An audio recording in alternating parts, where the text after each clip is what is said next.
Alright, I am streaming on my end. Alright, I guess I'll start on my end.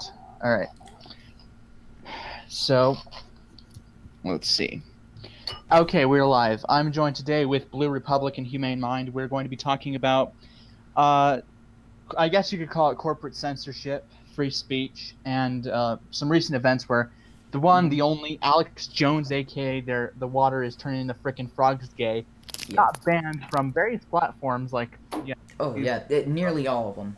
So, yeah, I think the almost only all one of that them. didn't actually ban him was Gab.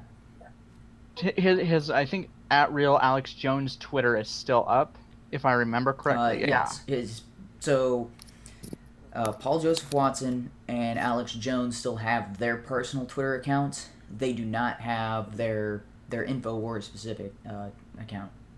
Yeah, that was gulagged immediately.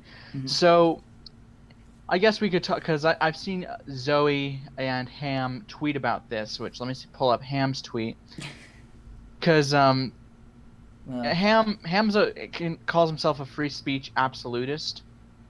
He says, as much as I despise well, Alex Jones, I do not like this seemingly coordinated silencing that the major social media sites have done.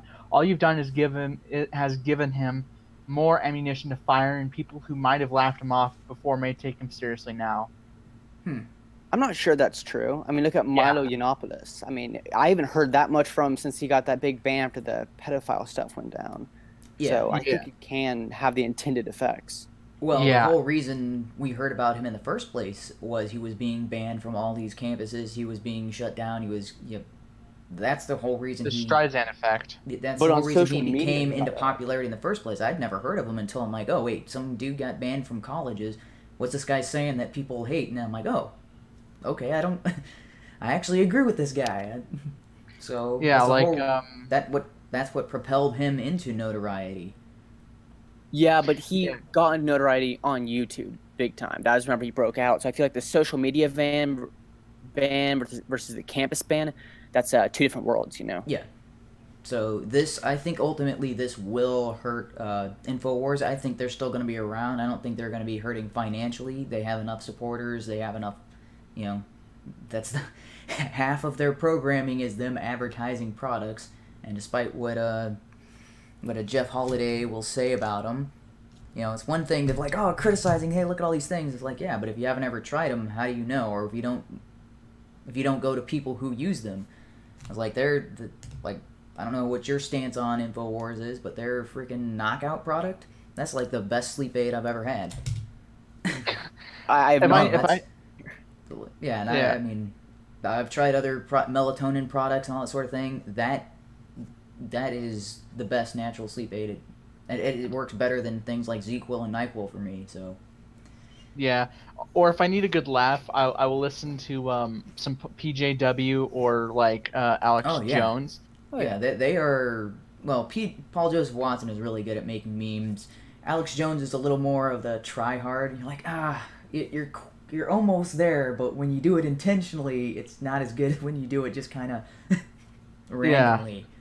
All right, yeah. When he goes off when he goes off on his angry rants where he's not trying to be memeable, that's when he says the best stuff. Yeah. So Zoe here says, so everyone asking about my opinion on Alex Jones, I don't believe in deplatforming.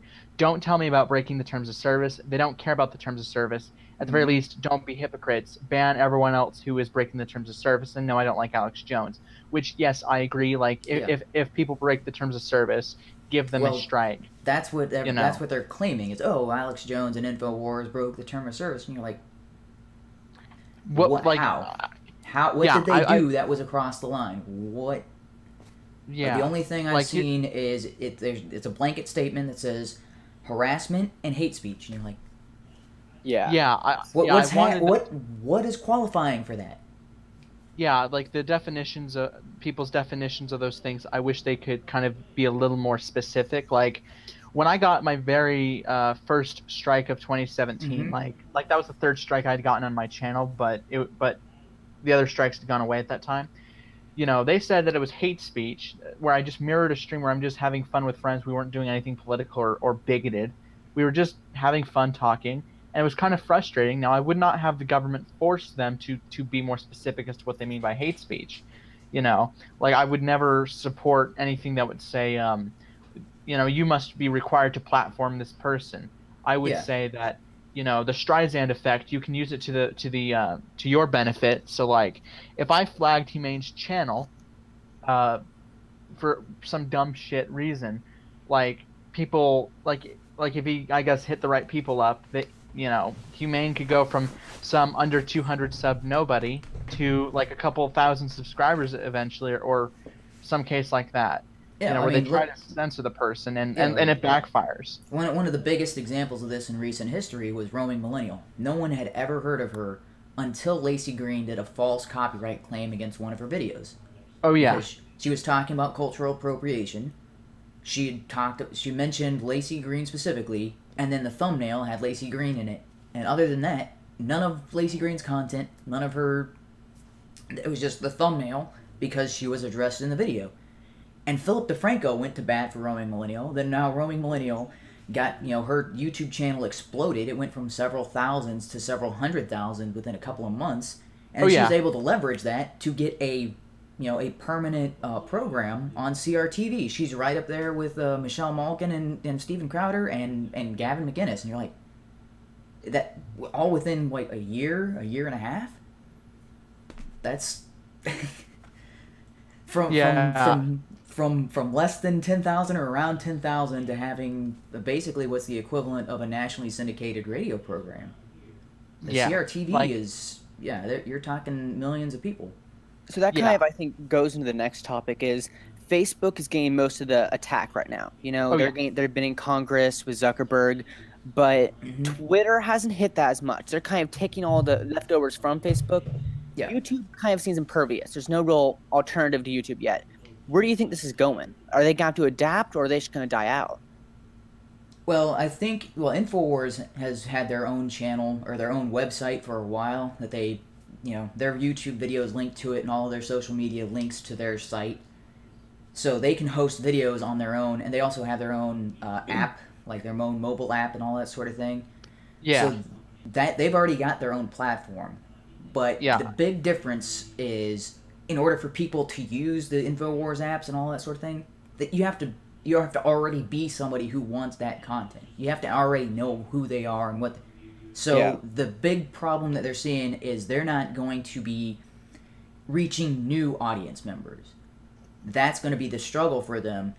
And right now, they are relying on third persons. They're relying on their own individual accounts, or they're relying on fans of the show to spread it out to people in their Facebook group, which is not as effective as a total branding option. Whereas if you're on all these social media platforms, it's easier to say, this is directly me, these are my videos, here's the YouTube channel. People are more likely to go to that than, hey, this is some random InfoWars website. It's not for some reason, people have this disconnect. It's like, oh, it's on YouTube? Okay, I'll watch it there because I'm on YouTube anyway. You're like, oh, I gotta go subscribe to some other channel, or I gotta go some other place. Whatever, I'll watch a cat video. That's the problem. The other thing is, as far as I know, InfoWars doesn't have the same ability to send out notifications that you would see on Facebook and YouTube and things along those lines. I'm not sure how robust their particular application for mobile is, but I know their website doesn't send out those regular notifications like, hey, we just released a new article, or hey, we released a new video. The ability to send out those notifications of when new content is available is not quite on the same level. Yeah. All right. So JPM in the chat says Marsh v. Alabama could be pivotal. So I got it pulled up right here. So it was a case decided by the U.S. Supreme Court in which it ruled a state trespassing statute could not be used to prevent the distribution of religious materials on a town sidewalk, even though the sidewalk was part of a privately owned company town, which I've never actually heard of a company town, to be completely honest. The court based its ruling on the provisions of the First and 14th Amendments.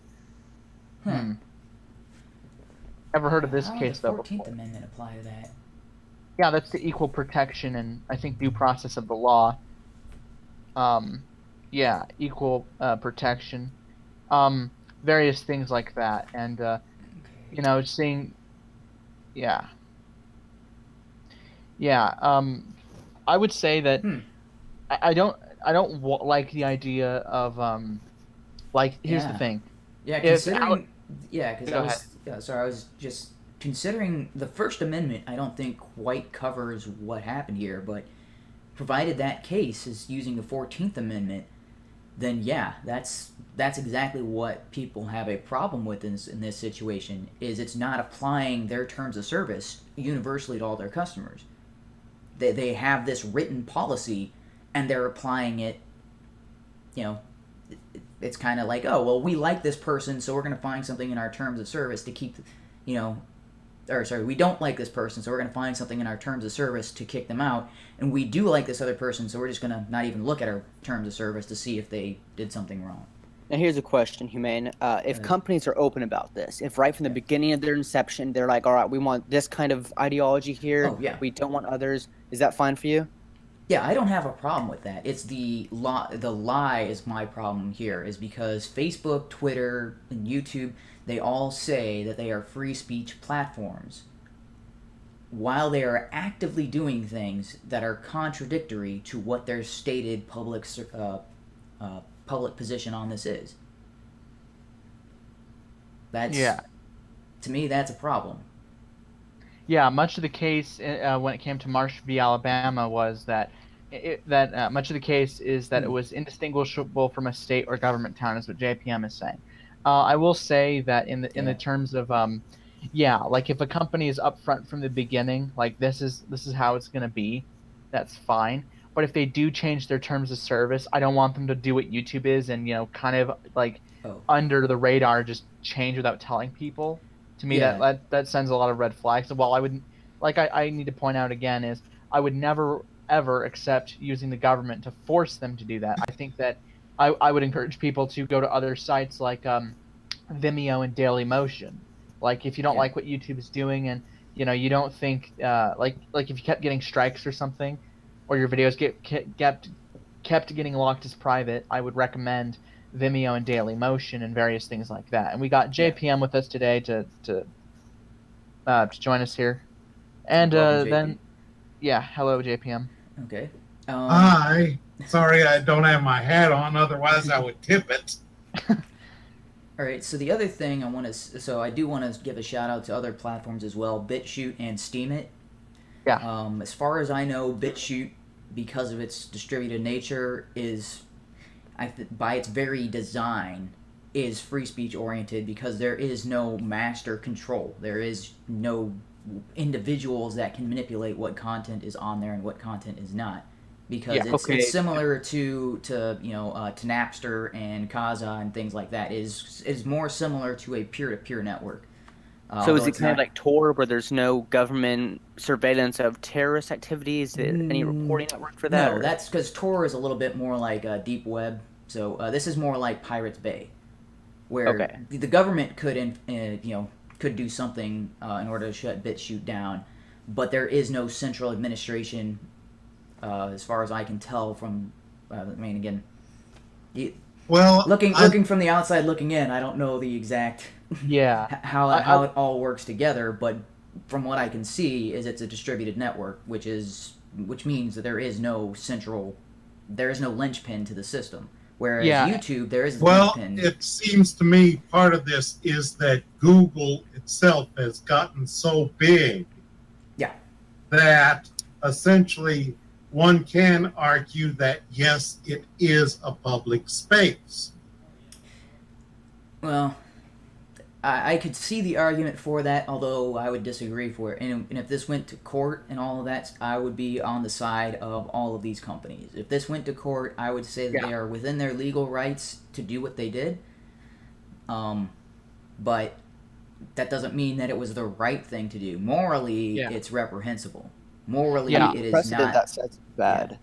Yeah, and I would also like to point out, to me, it would be nice to include when people are hate speech and things like that, is to get a proper definition of what hate speech is. I know people like to say definitions don't matter, but they really do, because if we're going to start saying certain things are this, we need to properly have a set, working, consistent definition to say this is what this is, and things that do not meet this definition, therefore that's not what they are.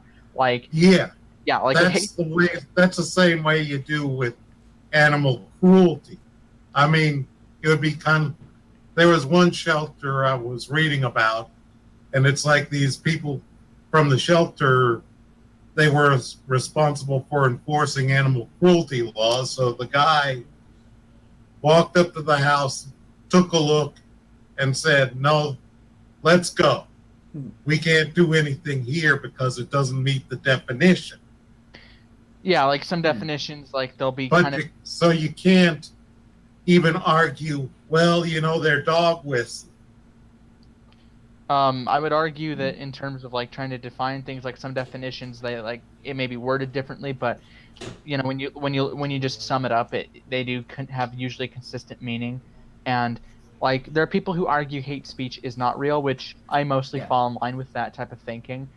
Like to me, like the only if we had to have that term be legitimate, I would say that if you were calling for like ethno states, if you were calling for like you were legitimately calling for violence, maybe in that case I would say that is hate speech. Okay. But I think people get way too lax with that. They get too lax with calling things racist and fascist, and those type of things where it just muddies the water, and it just ruins the conversation essentially. Yeah, and of course you can't use things like, well, this person's just dog whistling. There's certain times where it's like someone can say something and they're trying to be covert with it. They can't be too obvious. Like if you're a good example of a dog whistle or something like that is when Bush was saying whether we bring our enemies to justice or justice to our enemies, justice will be done. You could argue that's a dog whistle where like they kind of want to signal this is what they want, but they can't be too obvious about it. Things like that. Yeah, and that's where I think people are going down a slippery slope. Well, so what if the person's dog whistling? Yeah. It doesn't meet the definition, therefore you don't touch it. Which the funny thing is that Alex Jones is, everybody say, oh, he's a conspiracy nut. He's talking crazy nonsense, and you're like, and yet those same people are the same people like, oh, well, you said something, and you're dog whistling to the Nazis, and I'm like, well, that's a conspiracy theory. You're making a claim, you don't have evidence, you're like, okay, even though I have no proof that this is absolutely true, and you've done everything that you've said and done in your political career or in your public life is contradictory to what I say you are, I'm going to claim that you're this thing and that you're just appealing to Nazis and you like skinheads, you're just saying the opposite of it, to save, and like, that's more of a conspiracy than anything Alex Jones has ever stated. At least Alex Jones has like... And the thing is, the left just loves to throw that stuff out, and what happens if they say that again about me? They might be buying me a Savile Row suit while they're homeless after I sue them for slander. Yeah. Oh, that's another point that... So when you're talking about hate speech and harassment, what I'm seeing all the time on Twitter and on YouTube comments and things like that, someone says something that is like all white people should die. Like, what is it? Or that editor that just got hired on for the New York Post, right? Yeah. Yeah, so she just got hired on, and you can read through her tweets where she's saying, oh yeah, all white people are going to die out, and that's a good thing. People responding back to her, telling her that statement is racist towards white people. The people responding, they're, oh, that's harassment, and that's hate speech. I'm like, responding to what is obvious racism is hate speech and harassment? Yes. That doesn't make any sense whatsoever. They're unwilling to apply the same standards to themselves that they apply to everyone else. If they didn't have double standards, they wouldn't have standards, period. And various things where it's like the waters do get very muddy when it comes to trying to define some things. And I feel like that could get people stuck in the weeds. And when tying it back to the corporate censorship, yes, I would defend Google for their decision, not because I agree with it, not because I think it's the right decision, but because I think they were within the right to make that decision. But I would always encourage people, like, if I got my channel banned, let's say I was IP banned. At that point I'd have no choice. I'd have to go somewhere else. But if I kept getting strikes and videos locked, yeah, I would definitely head to BitChute, Vimeo, Dailymotion, other places where they're not going to do that, or they're less likely to. And this goes into where you define public spaces, because those could conceivably include open shopping malls, even some closed shopping malls. Yeah, in public, like if I'm on the streets or something like that, then they won't. Then then no one really has the right to stop me. Now, I think it was in Chaplinsky versus New Hampshire that they actually did make a ruling about free speech, saying the government could restrict it if it constitutes fighting words, which in the case of Chaplinsky versus New Hampshire, it was total bullshit. He was calling the cops names, and I think he got arrested, which I thought that was so stupid. Let me pull that up again. From what I remember the case, how it turned out, it was bullshit. Yeah. But the idea of fighting words, it's like it can get kind of messy there. Chaplinsky versus New Hampshire. Okay. It was decided in 1942. So it was a limitation of the First Amendment's guarantee of free speech. So to sum it up, a Jehovah's Witness, Walter Chaplinsky, was using the sidewalk in Rochester, and he was passing out pamphlets and calling organized religion a racket. Upon seeing the town marshal, the police, a large crowd blocked the roads, and it caused a scene, and the police removed him, taking him to the headquarters. Upon seeing the town marshal, who had returned to the scene after warning Chaplinsky earlier to keep it down and to avoid causing a commotion, he attacked the marshal verbally, and then he was arrested. The complaint against him was that he shouted, "You are a goddamn racketeer and a damn fascist." That is what he said. He admitted that he said the words charged in the complaint, with the exception of the name of the deity. He was charged and convicted under a New Hampshire statute forbidding intentionally offensive speech, which is the most subjective thing ever. Intentionally offensive speech directed at others in a public place. Under New Hampshire's offensive conduct law, it is illegal for anyone to address any offensive, derisive, or annoying word at someone who's lawfully in any street or public place, or to call him by an offensive or derisive name. So this law... I could argue... Yeah. Around World War II was actually such a word. Yeah, I'd also point out that in this case, I can imagine a lot of extreme leftists would want this law brought back in New Hampshire or something if it's still on the books, because calling someone an offensive name, they could be like, "You didn't call me by they them pronouns. You're using an offensive or derisive name." Yeah. But of course, the thing is, it could also work against them, because if they approached me and called me a fascist, the cop could arrest them. Yeah. I mean, I wouldn't, in my case, I wouldn't have them arrested, but I just threatened them to have them arrested. I'd be like, all right, if this is how we're going to be, then this is how we're going to be. It's the standard doesn't apply to them. They just want it to apply to everyone else. And this is something has been mulling over for a while. They don't object to oppression or whatever they're saying based on, this is bad and no one should do it. It's bad when you do it, but we want to be the ones doing it. That's their objection to all. Anytime they say, "Oh, you're being racist," it's like they don't want to eliminate racism. They want to be the ones who are making the racist comments without penalties or without without looking bad. And same thing. It's like, "Oh, you guys are sexist," and it's like, no, they don't want to remove sexism. They just want to be able to be the ones applying the sexism. Yeah, there was also an image that kind of HUMANE just reminded me of, if I can find it, where it was talking about free speech. And it made a very good point. It was a good meme. It was directed at Alex Jones and people that were up in arms about this. If I can remember where to get it, but it was something about free speech and private and public places. Yeah. And the point of the First Amendment, where it's Yeah. Actually, the thing so the is, First Amendment. In reality, a lot of spaces that we do speak on are, one could argue, are really private spaces. Yeah. I So, get it. so this is About it, for instance, if you're protesting in an apartment building parking lot, okay. that is a private space. If you're Yeah. protesting on some roads in an open campus, you could argue that's a private space. If you're arguing in Okay. the streets, like a neighborhood is an example, that is a public space. Some Alright, so here- neighborhoods So are you've got this public but service you're not- announcement.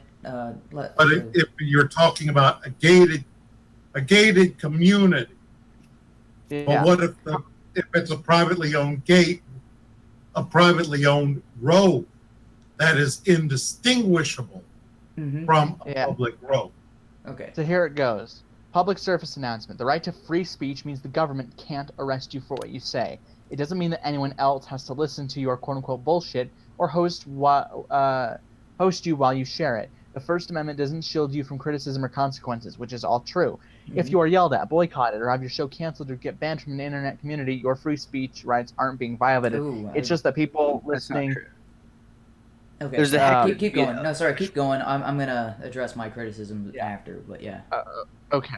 So I was just agreeing with this top part. It's Yeah. just that people, Okay, no, keep- the people that are listening think you're an asshole and they're showing you the door. Okay.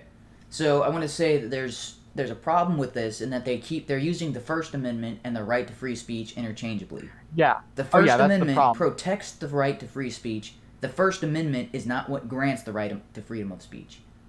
Freedom Yeah, of speech is a that's- natural right similar to the right to life, the right to liberty. You can have your Yeah. right to freedom of speech violated by an individual who has no bearing on government.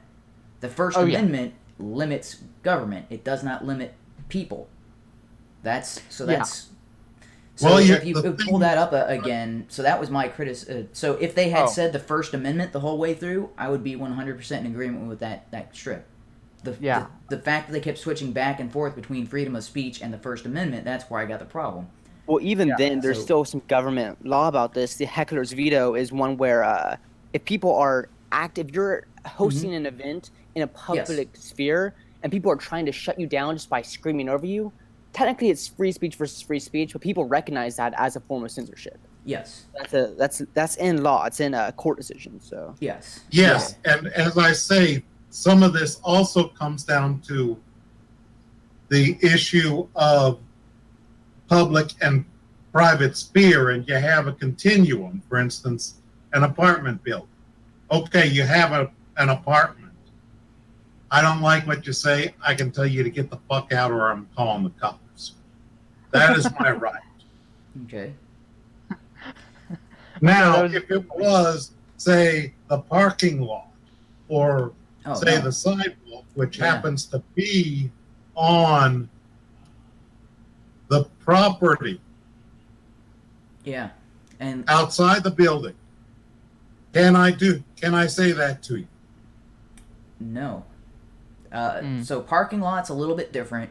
Sidewalk, definitely no. That is sidewalk is usually the city or the or the local community's property. That is not the individual homeowner's property.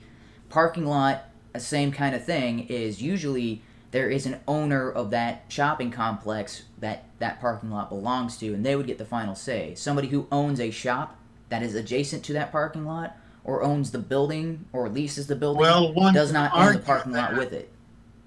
For all intents and purposes, the parking lot might actually be A public a space. public space. Yeah. Where if I was in a parking lot, if I was walking past the parking lot and you said something, I can't say, "Get the fuck away." Yeah. Get the it's- fuck. Yeah. Even if I'm a tenant. Yeah, even if you're a tenant or and I would say even if you own the parking lot, it would be very difficult to get, to have people side on you and be like, yeah, that's your property. You should be able to say what happens on your property. It'd be very difficult to find a jury or even a judge that would agree to those terms. I would say technically you would be You also correct, but have good some- luck getting people to, because Yeah. you're looking at it and you're But like, of well, any course, we reasonable also person have would some say, other things in this continuum, such Yeah. as an apartment building has a lobby. yeah. The Now, lobby some would be a it common might be area. open, That's and basically some a it public might space. be. Well, I mean, you could argue that a lobby is between public and private. Yeah, it is very difficult to tell where that privacy begins. So I can see the argument for for these institutions being essentially that kind of bridge between what is public property and what is private property. But the other, so and I mean, there are some things. I mean, while you can't enter my apartment building's lobby, I can't. There are some things I can't do in that lobby. Yes, because that is not yours. It is a common area in the building, I'll admit, and ditto for the hallway. So you are a partial owner as opposed to the full owner of that, and and to some extent, when you're talking about parking lots, I would say if that ever went to court, there's a very good case that even though you own the building and whatever, that land is technically yours, it's only a partial ownership as opposed to complete ownership, and therefore your word wouldn't be the final authority there. Because I mean, this is technically how the entire country is run, is that all the land in the United States is owned by the federal government, and you are allowed to have your portion that you buy in property, and that's why you pay property tax. Well, I think there's a your property nuance tax goes to the state, and the state, and the public access to the property. Yeah, and so in the case of a parking lot, the parking lot is made available to the public. Like your house specifically, or your particular business, or maybe your office space, may not be openly available to the public, but parking lots usually are open and available to the public, unless you have like a security guard and a key pass or something like that. But usually those spaces are open to the public, so if some member of the public comes onto that area and then says something that you as the owner don't agree with, it's kind of out of your hands at that point, because you've made that space accessible to the public. That's kind of the risk that you run while having it. Yeah. Google and a lot of these services, such as YouTube, one could argue that this is the same type of deal. It's just a common parking lot. Whereas if I'm a tenant in an apartment building, I pay my rent to the landlord. Mm-hmm. Not everyone can go to my apartment. Yeah. That's written into the agreement, is that you are the exclusive person responsible for that, and you get to say who comes in and who gets to stay. Yeah. I mean, with the exception of the landlord, who would override your authority, because if the landlord wants to come in, you can't say, well, I'm renting here, so you can't. Well, they have to give notice. They have to give notice. Yes, they are required to give notice, but you can't keep the landlord from coming in. You can't bar the door, lock it, and prevent them from ever doing their job. Yeah. But so there's another aspect that has been going around Twitter on this particular issue, because this is part of the thread that I got involved in. They started comparing YouTube and Google to restaurants and saying, oh, well, if I owned a restaurant, if somebody I didn't like was in there and they were making causing a scene and making me lose customer, I could kick them out. Or if somebody showed up to my place of business naked, we could escort them from the building or call security and have them removed and, permanently banned. And then another guy was saying, well, if I owned a restaurant, could I say, hey, we only allow attractive naked women to enter our establishment? That's not something that is legally allowed currently, with very few exceptions of, like gyms and country clubs. You cannot discriminate customers based on their sex or gender. But what I was getting at here is, it's not. Even though people think that is a relevant analogy, it is not. Because when you go to a restaurant or a place of business, the primary purpose of that is to serve food, right? If you go to a restaurant, the primary purpose is to serve food and to be served and to have your food served to you. Or if you go to like a H&R Block or whatever, the primary purpose is to have somebody do your taxes and you get that service.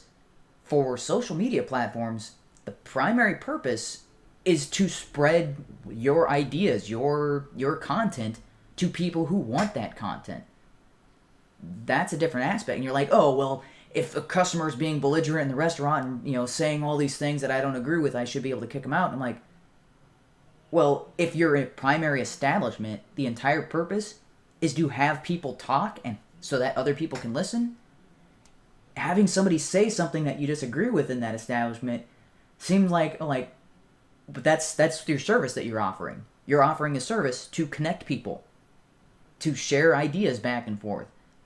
How can you say, oh, nope, I want to have this ability, but only for this particular customer? And you're like, that's where the restaurant and the office space and all of those arguments fall apart, because the primary purpose of that is not so you can share your ideas with other.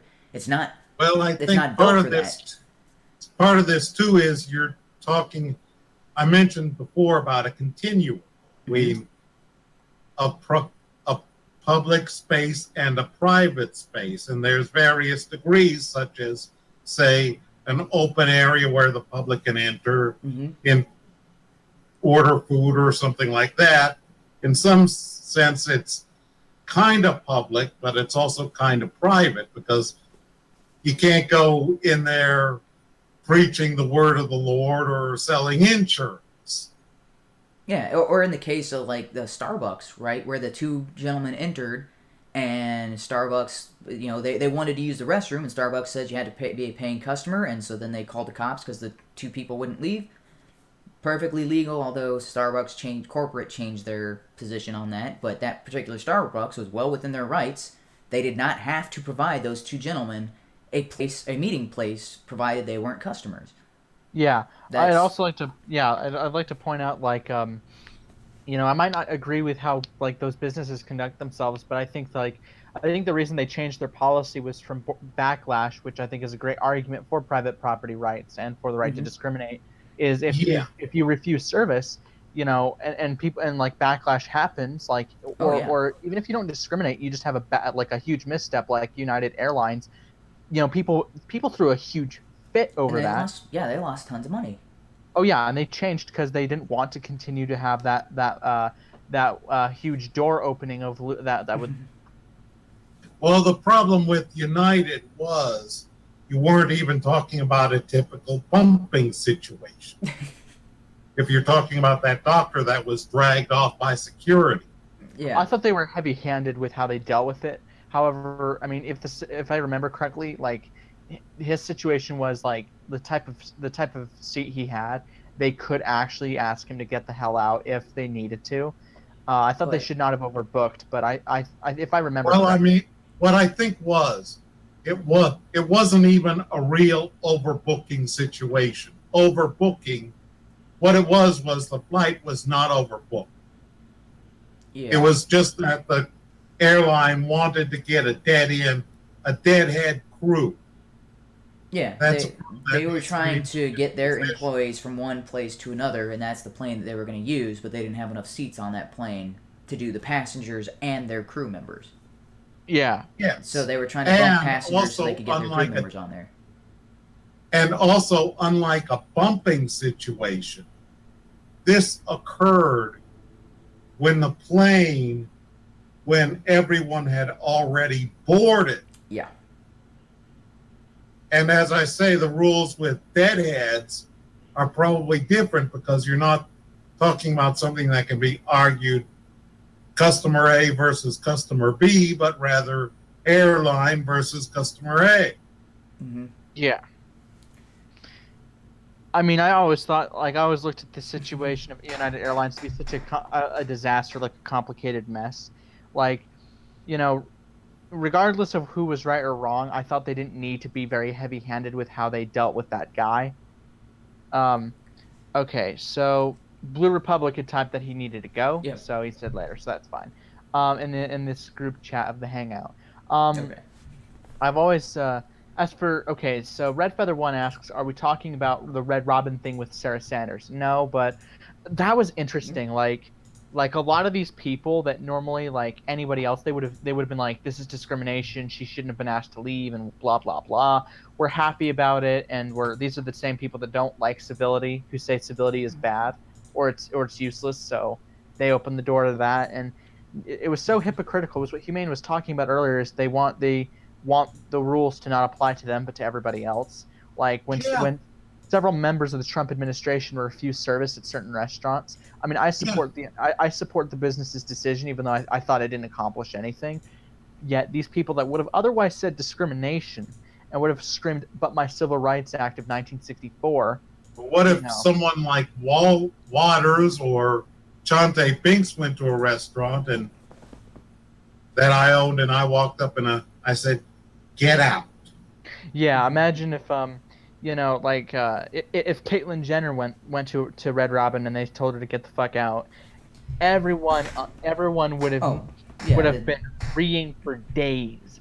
Yet when it's Sarah Huckabee Sanders, yeah, they're praising that restaurant, saying, "Oh, this is a good thing. That's what we need, more restaurants like this." And you're like, "No, that's backwards." Either universally what or happens what happens if Sarah Sanders was at my restaurant and some of these liberals went to the restaurant, started protesting, and I said to them, "Get the fuck out." Yeah, then they would cry, "Oh, we were being harassed. We were being," like they would cry. They would claim to be the victims in that situation. Yeah, they are the kid in school who hits you and then cries when you punch him back. That's yeah. And you're like, "But you hit me first, you moron." yeah. That's why usually you just hit hard enough to where they get that message through. But essentially, and also another thing that complicates this is you have a specter of the 1960s where a lot of your civil rights stuff actually had to do with lunch counters. Yeah, here's the thing. And when most people talk about that, they don't even understand what was going on at the time. They claim, "Oh, everybody was racist and we had to have laws to make people stop being racist." And you're like, do you understand what Jim Crow was? Yeah, here's the thing. Like, Loudmouth, he schooled Ham on this point when they're talking about here's the thing. I support the Civil Rights Act when it comes to the public sector, not really the private sector, but Loudmouth made this point. He's like, Jim Crow actually forced businesses to refuse service. They wouldn't allow racial integration. These businesses had no say in the matter. So even if they agreed with it or not, they had no choice. Yeah, there were a lot of businesses that were serving both groups, and they were fine and they were doing bit until Jim Crow said you can't do that, and they had to actively segregate their customers. It's which hurt they wouldn't have done otherwise. And you're like, and everybody's, "Oh, the South was all racist." And you're like, if they're so racist, why would they need these laws? Why would it need to be a law? And like, hey, that thing that you're already doing, we're gonna make a law to make you do it more. And you're like, that doesn't make any sense. Yeah, well, there was actually something in the West Virginia state constitution requiring schools be segregated. Yes, and that's typically how most of the Jim Crow laws were stated. Is you don't have to. Hey, we need to adopt this law to stop people or to keep people doing what they're already doing. You're like, that makes no sense. If somebody is already separating and they're already being racist, why do you need to put that into law? It's what they're doing naturally. And not only was it into law, things but it's also in those covenants, so you might be living in a house right now that has some covenant that says that you will not sell to blacks. Now, of course, no law court these days is going to enforce it, but it still might be in the papers. Yes. Yeah, I mean, with laws that are no longer enforced, like if they're declared unconstitutional, they are labeled unenforceable, but that doesn't mean they're automatically repealed. I think it's a good idea to repeal them anyway. Like, imagine if there was a law saying, like, if there was a law, like an anti-Semitic law. Well, this was the covenants and whatnot that are in the deed of the property. Okay. Yeah, but there are a lot of those that we need to be able to, or we should go through and line item veto and get rid of all of those nonsensical and irrational laws. But and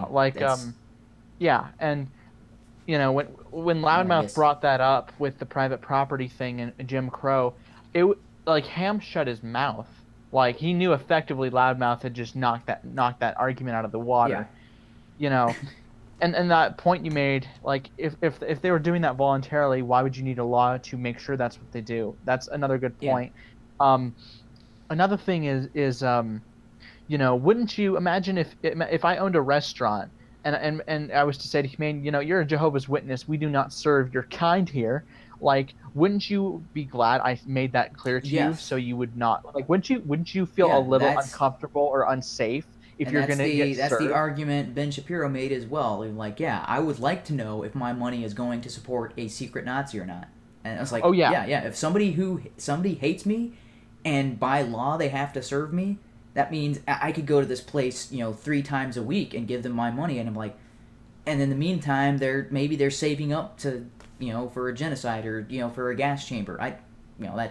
That's hyperbolic and like extreme, but you're like, if somebody is actively hating me and might be someone likely to murder me in my sleep, I'd like to know if I was contributing to that. Yeah. Would be nice to know. But anyway, another part to the restaurant debate is how much skill does it require to actually serve someone, and that's where the baker's gay marriage case came into play, because I could argue that it's not merely cooking something like a burger. Yeah. Yeah. There's. I mean, you're talking something like a unique skill. Yeah, I'd also like to, tying it back to the corporate censorship, like you can compare that to the whole right to discriminate. Is, the decision could be extremely unpopular. For instance, there was a YouTube video describing, and I think Thunderfoot actually did do some research, either that or he just went to Social Blade. The video that was talking about YouTube, they were just happily admitting what they were doing, had less than, I think, 1 or 2% approval rating. This was how unpopular the decision was. And that's why I would always encourage people, and the same can go to how you vote. I would like it if everyone could band together on one site and say, this is what we will back, this is what we'll support. Like, I don't like Democrats and Republicans, so I'll back the Libertarian Party. And if you want a third party success, like a third party, a third party platform, everyone should back this one, so the support could equal or almost equal or even surpass the other platforms. I think we should go back to this Murphy, Alabama thing with public spaces. And interestingly enough, there was a case where Stanford Wallace, this was in the late 90s, he was wanting to spam America Online. And the court rejected his argument concerning Marth v. Alabama. Yeah. But I would argue that is a bit different, because America Online was providing services to paying customers. Google, Twitter, Facebook, they're offering things to non-paying customers that are just the general public. And since they're so large in scale, that one can argue that this is a public space, a public sphere. Okay. Yeah. Like a parking lot. Yeah, I'm actually starting to side with you more on that. So, because I was thinking, you're saying they're making it publicly available for free. Now, if there was a subscription service, it's like, oh, well, you're subscribing for this service and it's only for our customers, then I think they might have a further say. But, like, say, for instance, a charity sets out a basket of money. Can they be angry then when some person who doesn't need the money goes in and grabs a handful of dollar bills? Like, and also, you should have restricted who has access to the charity. Yeah. And also, there are things like private colleges that have an open campus. Yeah. Where all the roads go through it, so you might have people that are driving down them. Yeah, they don't have to be college students. You can go onto a college campus and not be a student. You may not be able to go in the dorms, you may not be able to go into certain classrooms, but you can walk around a college campus. And some college campuses are set up like a mall, a shopping mall, where they have stores and all that stuff with office supplies and all. Those are available to the public and not just to students. Yeah, and I mean, even the private and even roads between dorms, you might have the public using those because they want to avoid the main highway. And those are indistinguishable. Yeah. They're patrolled by uniformed policemen just the same as Yeah, I think you switched me over to because at the start of this, I said I would be in defense of Google and Facebook, but the fact that they're making their service, they're not limiting access proactively. They're not saying only these people can get on here beforehand. They're letting people in and then getting mad about the people in doing whatever they're doing. That's a completely separate. Yeah. Yeah. Yeah. Especially like. Well, if you had set it up front and say, hey, these are the people we're allowing in, and then if somebody comes in and does something you don't like, then you're like, yeah, well, we told you up front you couldn't come in if that's how you're going to be, but they haven't done that. They haven't. Yeah, I mean, they no let everybody way. in and then try to enforce after the fact. Yeah, I don't approve of that only strategy. do that to some extent. I mean, if it was something like I was jerking off in, say, on a college campus out in the open, they can arrest me. Well, that's because that's already a law in place before you show up. Now, that's another thing where we're talking about the terms of service. The terms of service for Twitter, Facebook, all of these are not the same as when these channels and when these accounts were created. They have changed over time. However, I want them. Yeah, you can't. And in some cases, these terms of services are applied to videos and on channels. And you're like, oh, well, this 5-year-old video that is now violating our terms of service. Like, when you uploaded it, it was perfectly within your terms of service. Now, since you've changed it, this video violates your terms of service, and you're retroactively punishing these accounts. Yeah, like, here's the thing. Like if they were to send a notice saying, we have changed, like, I would want them at minimum to just say, hey, this is a change to the terms of service, but it will apply to the future. Like, I want it to be, like, not retroactive. Like, there's laws they repeal sometimes, and it's not retroactive. Yeah. Like, Maryland, they abolished capital punishment. That's an example, but they did not apply retroactively. Yeah, anybody who is currently on death row, yeah, they had to you finish also out. had something in the law called grandfathering, where, say, a wooden structure that wouldn't pass today's codes, but was built 100 years ago, they can't apply today's codes to it. Yeah, I mean, in certain cases, I would go against grandfathering something, like if it's like a small wooden structure, I wouldn't consider it worth it. But if it's like a huge structure that, like, if it fell apart, like it could be a huge catastrophe, I would say that. Yeah, well, I mean, you had a bridge in North Carolina, that ever famous 11'9". Yeah, that would not pass today's building standards, but that was built over 100 years ago. Yeah, there's various examples of grandfathering. Like, if you were elected to this office before a certain date, term limits will not apply to you, but if you run again, they will. Like, that's another example of grandfathering, and that I don't have a real problem with. Like, I would grandfather in those old videos. Like, let's say if you do streams that are over 8 hours in the past, to an extent, YouTube, Google, Twitter, all of that, you can argue, is unlike AOL because it's all a public space, indistinguishable. Yeah. Because there's nothing you needed to do. You just came on and used it. Technically it's not quite exactly, because you do need to create an account on YouTube in order to post things, right? Yes. Yeah. But since it's so easy and so accessible. Yeah. I mean, it's kind of like the open campus where, say, if I could walk on the sidewalk along the road going from point A to point B, and the college can't say a daggone thing. Okay. Yeah, well, okay, so this just popped in my head, because you can create an account on Facebook and all these sort of things, but what if they start applying the same censorship on Facebook that they apply? What if Google, because they own YouTube, and they were part of this censorship on InfoWars, what if they start applying the same thing to your email? Because your email, it's very easy to sign up. You just tell them who you are, you give your, create the email address. It's almost essentially the same steps as creating a Facebook or YouTube channel account. In fact, Google incorporates the two, so your email address and your YouTube channel are kind of like intertwined. What if they start applying the same censorship? Like, well, this person, we would let them use our email service, but we don't like what they're using our email service to tell people.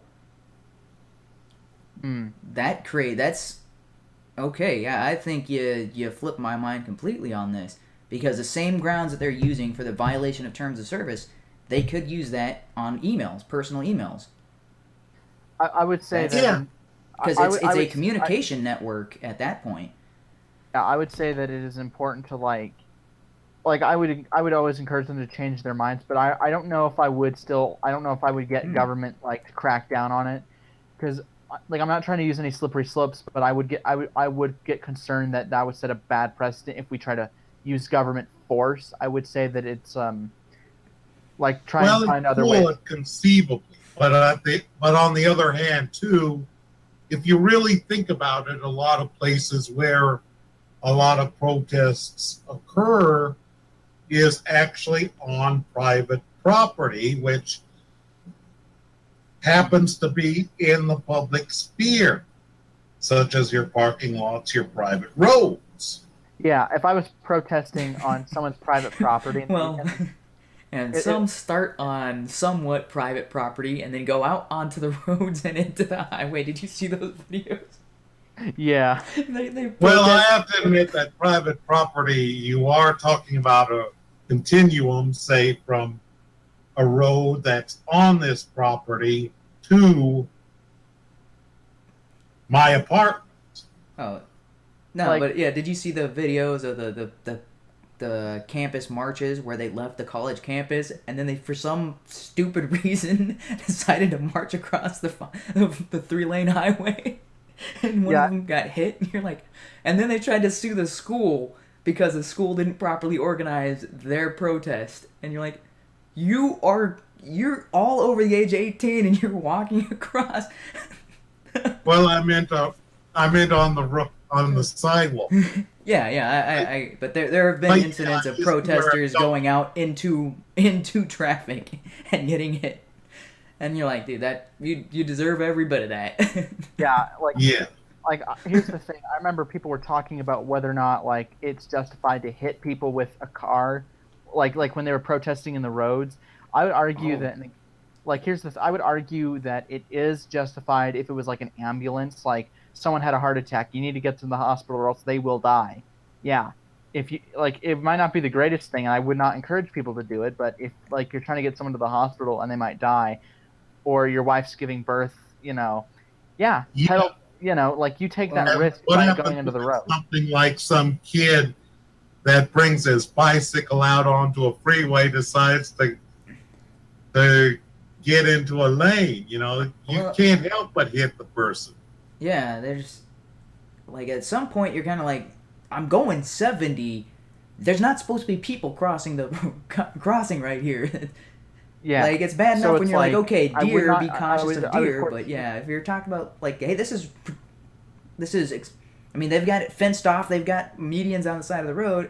If you're hopping those to go across the street, you're asking to get hit. That's yeah, that's why I would always say I'd feel kind of bad, but at the same time I couldn't really feel all that sorry about it, because it's like you did that intentionally, you got in the way.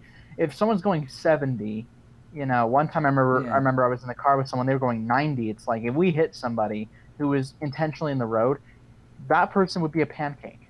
Yeah, and it's like at that point, it's on you, buddy. I mean, even if you're going minimum of 40, that's still... Well, we got to get that gene pool chlorinated, Yeah, basically. Some people are basically, they're just like, they prove that natural selection is a thing when they're dumb enough to eat fucking Tide Pods and drink bleach. I mean, I think these people who are advocating against capitalism, like, yeah, capitalism is what's saving you from winning your Darwin Award.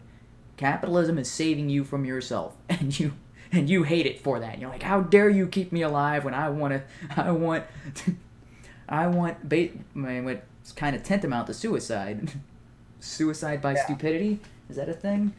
Basically, I think that will be for quite a few leftists, especially the kind that are like they start calling everything a fucking social construct. It's so stupid.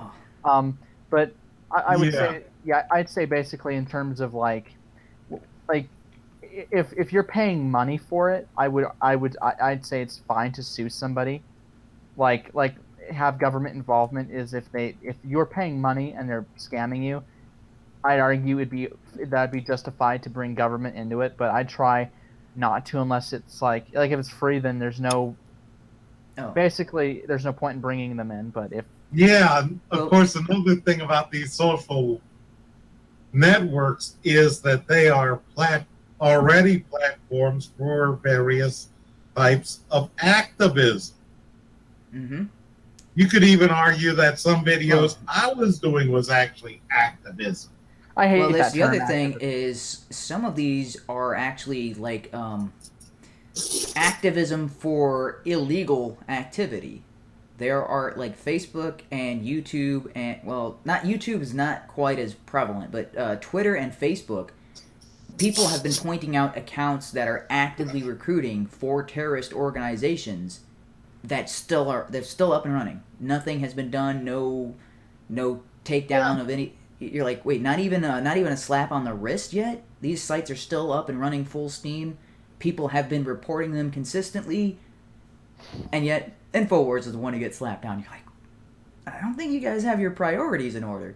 And there's a whole. I mean, there are Twitter accounts dedicated to pointing out pedophile accounts on Twitter, and odds are the account pointing out saying, hey, these guys are poor, these guys are either advocating for pedophilia or they're posting images that are violating your terms of service. The accounts reporting them are getting shut down before the accounts doing the acts are being shut down. That's bizarro world to me.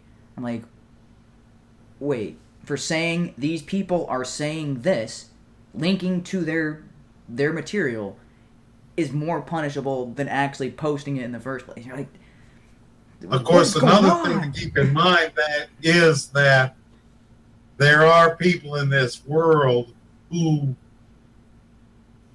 I cross them, they will call me a pedophile. Oh yeah, like that's what I linked in the chat earlier. This guy was making a stupid argument, and I called him an idiot, and I pointed out how I was like, okay, this is why your argument is incorrect, and anybody reading this would come away not understanding what you're talking about because you're saying two completely opposite things back to back. And then he responded, no, I was saying this, and I'm like, no, nobody reading this would come away with that same conclusion. And we 3 or 4 down, I'm like, okay, you're an idiot. And then it's like, oh yeah, you keep talking back to me and you respond to me, I'm going to block you. And then he added me to a list of racists. And I'm like, I pointed out that your argument was nonsensical. How does that make me a racist? And you're like, yeah, you're disagreeing with people and they call you a pedophile. And you're like, that's not what being a pedophile is. That's not, disagreeing with you is not something that makes you an automatic racist. Sue his pants off. Then buy a suit from Savile Row, London, England. Suits minimum $5,000, not including the airfare. Sue him for defamation? Is that? Yeah. Then he'll buy you a suit from Savile Row while he's homeless. That's assuming these people have money. 9 times out of 10, these kids are living off of their parents' dime because they've never worked a day in their life. Yeah, but they can be broke for a long time. All right. And so this, there was, I forget what you were saying. Oh, because you were talking about get the government involved. I think S-Man was talking about that particular point. I don't think JP said that, but S-Man brought it up. And I wanted to point out that Crowder did end up suing Google, or Facebook, sorry, not Google. He ended up suing Facebook. And he took it to the civil court as opposed to criminal court. So that's not government wasn't involved, it was a civil case. And the issue is they were paying for advertisements on Facebook. And these advertisements, they had Facebook staff and employees work with them to make sure that their ads were compliant with Facebook's terms of service. And they were paying money to have this done. And then those ads were either not being run or were being rejected while payments for the said advertisement was still being accepted. That's breach of contract. Yeah. I don't know if that is still in courts, but to the best of my knowledge, they either won that and it's being appealed by Google or YouTube or Facebook or I think it's Facebook. So it's either being appealed by Facebook, but I think they won the initial case and they're waiting on that appeal decision. I haven't heard anything. It might have just been won outright, but I did know that they made progress in that with. Dude, I don't know if you know who their lawyer is, but I think he's like the best guy on the show. I'm like, Crowder kind of hit or miss for me, but their lawyer dude is awesome. Their half-Asian lawyer. I'm also curious about these cases, not because I like Crowder, but because there are a lot of impersonal principles at work. Yes. And when they decide on, you have to do it for B, C, D, E, F, all the way up to Z. Yeah, and so the other case that is similar to this, to the InfoWars case, is what PragerU is currently involved in, where they are suing YouTube because their videos are... PragerU is a not-for-profit approved organization. Contributions to PragerU are counted as charitable contributions that you can write off on your taxes. Their videos are being set into restricted mode where they are not viewable in public libraries and schools. And many of those videos are taught by professors. It's just a 5-minute clip, no profanity, no violence, nothing that should warrant the restricted label. And yet these videos, like they're talking about the Civil War. They are educational lessons. They're talking about economics. They're talking about what role the government's role is based on what what is legally written down. Those videos are being restricted, and you're like, what? That doesn't make any sense. These are the same things that, condensed versions, obviously, and in most cases simplified, but these are the things people should be learning in college classes and in their high school. And, these are basic education videos. These are not promoting a particular, like an ideological view, at least as far as I can tell. They have a conservative lean to them, granted. But that's like Think Progress and was the Big Think, and these are kind of more lefty, but those are kind of like, hey, these are educational or talking about a specific topic. Those get free reign. But for some reason, PragerU, their videos are restricted, and they're taking it to court because. Yeah, well, of course, maybe the way that it'll all get settled is a marshal knocks on Google's door and say, you fix this now right in front of us, or your ass is going to jail for contempt of court order. Yeah, and that can happen. Yeah, and I am not. Let me tell you, that would make you really enthusiastic to do it. Yeah, as far as the PragerU case, I think that is also civil. I do not think that is a criminal case against YouTube. Yeah. So I don't think you're going to see a law enforcement officer coming to them and forcing them to do anything, unless they do not abide by the courts, the civil court's decision. Yeah, well, there is a remedy in civil law called an injunction. Yes. And some injunctions, it's kind of like you will, if there is an injunction saying that you will do something, and you don't do it, then you could have a marshal show up on your door who will stand right behind you and make you do it. Ditto for if you owe me money, you don't pay, I get a judgment, and after so long trying to get it, the marshal could show up at your house and say, cough it up. Seize your assets, seize your car, hold 9 yards to pay it off. All right. Yeah, so now this is kind of a rarity, because I started off thinking, yeah, Google and them are justified in their stance, but yeah, I don't think anything that they did is justified. I was thinking that they were legally within their rights. They were just morally reprehensible, but I think even legally they are in the wrong on this. And regardless of whether you agree with InfoWars or anything like that, and like I said at the top, I have bought products from them because I was like, oh, hey, this is Well, I don't interesting. like Alex Jones for InfoWars, and I'm not sure I even like PragerU or Jordan Peterson. Yeah. I'll admit that openly, but in some ways it's kind of like sometimes with impersonal principles, sometimes you have to support someone even if you have to puke while you do it. Well, so while I agree with the message of most of those most of the, I mean, I'm a huge fan of PragerU. Steven Crowder is one of the things I watch semi-regularly. InfoWars, not so much. I used to be pretty regular subscriber to their content, but they've gotten a little too extreme for me, and they do tend to go out on a limb with a lot of their stuff. It's like, yeah, you used to have more evidence to support your claims, and now you're making claims without that evidence and acting as if that's a news report. But the principle is at play.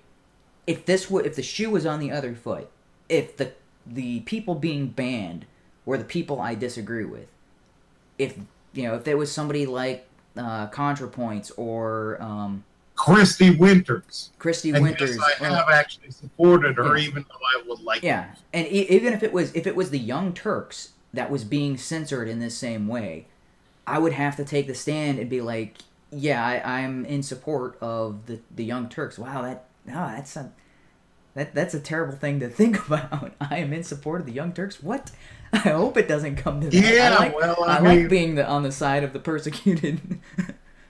That I agree with, but if I was on the side where I'm like, oh man, the Young Turks are the ones being silenced and shut down. I mean, in a few cases, it's funny, but oh, okay, so there is an example. Wind up supporting a neo-Nazi, even though I would probably barf at the sight of them. Yeah, so there is an example of, it's not an organization, but the James Gunn thing. I'm like, are you kidding me? That's worth losing your job over? What happened? So I need to specify, I'm kind of in between on this because I do think Disney had the moral responsibility to their company and their brand to fire him because of the backlash. They were likely to see boycotts and people, not buying their products because of their association with James Gunn. I understand that completely from a business standpoint. But the outrage over James Gunn is what I'm like, are you guys kidding me? Why is this an outrageous issue? I mean, I get that these are offensive jokes or they're offensive tweets. It's not worth hey, you need to fire this guy or I'm not doing business with you. It's not to that level. It's to me... Yeah. To me, James Gunn didn't do anything wrong. And Disney were like, well, there's so much public backlash, we kind of have to. Well, I mean, that may not have been their reasoning, but I'm kind of like, Disney probably... Yeah, well, I mean, sometimes if the public outcry against someone is so bad, they kind of have to let the guy go. Yeah, so they might have just been like, oh, well, we got to do this because he said... It might have been for completely hysterical reasons, but I think... on the grounds that they would have lost millions over it if trying to keep him around, you're kind of like... Yeah, I mean, and sometimes that happens even with... There was one feminist at a technical convention, and she was making a big stink that was the Donglegate stuff, and she got offended, posted these guys' pictures on Twitter. The guys were fired, but those guys got support, so the company had to fire her. So to kind of tie it back, so your guys' premise is that if they are not consistent with their guidelines, you would back those that they had terminated. Like if they're applying it inconsistently, or if they're applying it retroactively. Because I did have to take a call. That's why I was muted for as long as I was. So that's fine. So yes, I'm actually, I think that Google and all of them are in the wrong, and I do. The way that they're retroactively applying their terms of service is incorrect. But I think morally and legally, all of these groups are in the wrong, and so because based on the arguments in the presentation that JPM was talking about, yeah, that these are essentially public services that are very, very little difference between this and an email or this and a phone line, because they're so readily accessible and so open. So, out of curiosity, because we did kind of talk about this a little bit a few months ago when it was announced that net neutrality was going to be repealed, out of curiosity, do you support net neutrality? Or would you support net neutrality? I do support net neutrality. Yeah, because I don't know why that just popped in my head, because as HUMANe is talking about this, I'm like... Well, I mean, you can look at the internet as kind of like a phone line. Yeah. So I think I'm going to have to readdress my stance on that. I was against net neutrality, because these are private groups, and the reason they offer their service is to make money, and if they cannot charge what they want to charge, and government oversight over their particular industry. But because that line between public and private is so blurred there, then yeah, and I mean, I might have to side on net neutrality. If I said something like Donald Trump sucks and my phone company supports Donald Trump, should they be allowed to kick me off for saying Trump sucks? Yeah, there was actually a real life example. This band, their song was, it was like really like censored, because I think they were mocking President W. Bush, saying, Bush, you need to find a new home, because he was about to leave office or something. And yeah, they butchered that song, like trying to hide all that.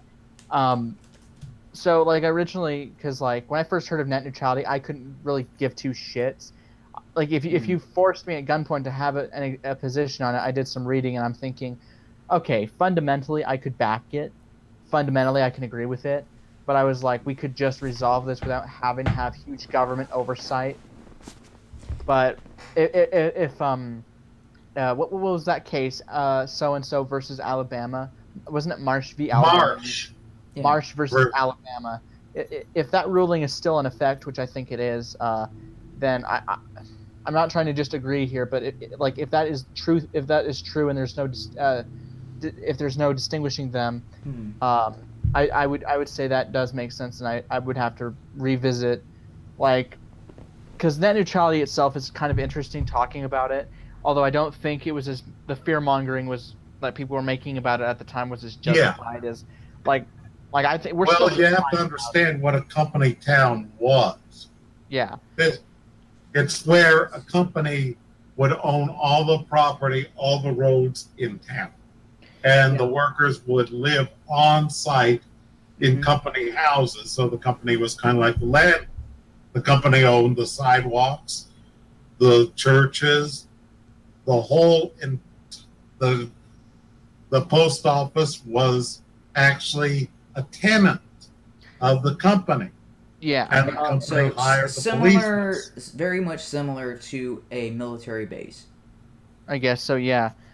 Yeah, because everything is self-contained. The only difference is that a military base is owned by the U.S. government, whereas this company town is owned by whatever company. Yes, but the thing is, this wasn't an enclosed town. Okay, so there's probably no perimeter security, but everything. Okay. Yes. Yeah. So this is gonna make that would make the whole private property rights debate interesting. So if I was a company and in my town, let's say I bought like 10% of the town, right? If I was able to do that. So if I get like, I don't know, like I own it, but I have my workers live there, so I'm like the landlord. I would say 60% of the power should go to me because I literally own that. 40% will go to them. So like the balance of power. And that's the type of thing when you hear this whole like a lot of topics, they have a balance of power, like the 10th Amendment with states' rights versus the federal government, and various other things like that. There's balances of power, various things like that. Of course, the thing is, it's kind of like if I was a neighbor if I didn't live on your property, I didn't work for you, but I was a neighbor. I could also use the company store if it was convenient. Yeah. I would also, because I remember Humane actually did a stream called "Hey, you can't say that on YouTube" or something like that. I can't remember how the title was, but it was talking about contracts. I think we technically sign a contract when we join YouTube and Google saying we will abide by these terms of service. I can't remember the exact, but it was something along those lines, and it's like the terms of service is a contract. Yeah, and that Google and YouTube are breaking that contract. So I'm like, okay. Yes. I do support. Yeah, like, I'm still hesitant. Like about like, I try not to have the government get involved in this because I think that while this does get annoying and I think it does create a lot of debate over free speech and private property rights, I do think that it would be counterproductive to just get the government involved. I would say though that in certain cases I get why, especially like you fulfilled your end of the contract. Okay, I will not post anything that is against federal or state law. I will not be under the age of 13 to own this account. Various things like that. You are trying to follow this terms of service to the best of your ability, and they're just breaking the contract. Yeah, okay, I could considered is if the internet and if these social media. So let's kind of ignore net neutrality for now, but we're just focusing on social media platforms. If they are considered a utility in the same way that radio and telephone are, then they might be subject to the FCC. In which case, it wouldn't be these private companies censoring. You could be looking at government censorship. Yeah, that could be. That's the. That makes it kind even more. It would be. We could probably get the government in on this, but that's more than likely going to backfire and cause more censorship as opposed to less censorship. Yeah, in theory, it will. But on the other hand, too, the government is subject to regulation. Yeah, and I don't think that's been very good at keeping the government from doing what it wants to do in the past. Yeah, with a lot of these things, and also they've like a lot of times they will blatantly ignore their own regulations, and they'll repeal a lot of regulations like just at whim, and but at the same time too, as I say, this Marsh v. Alabama stuff, you could argue that that Google is actually acting in place of the government.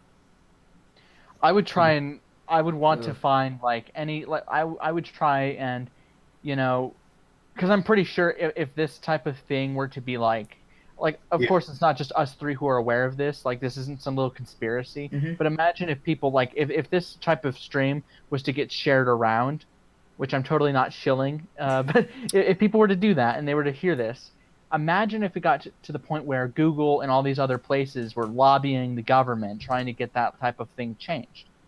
I wouldn't necessarily have an issue with that if they're if they're trying to find ways to distinguish themselves, if they can do that, then I would say, well, okay, so Google just banned Alex Jones. Well, he could go somewhere else. Oh, Facebook already has gone somewhere else. Yeah. There's Gab. Can't go. And what if that someplace else is so marginal, where maybe you have 10 people that swear by it and nobody else, then you are effectively silencing. Yeah, well, he's got more of an audience to that, although his ability to reach out to new listeners or new viewers and all that sort of thing is drastically reduced. You're talking about YouTube YouTube. What's the second most viewed, and then Facebook is third when you're talking about internet traffic overall. Yeah, and you could popularize all these other minor platforms. That's why it's I hate it when they create these new platforms where it's if everyone could just stick with one or perhaps two, you could end because the real problem here is monopolies with Google and YouTube.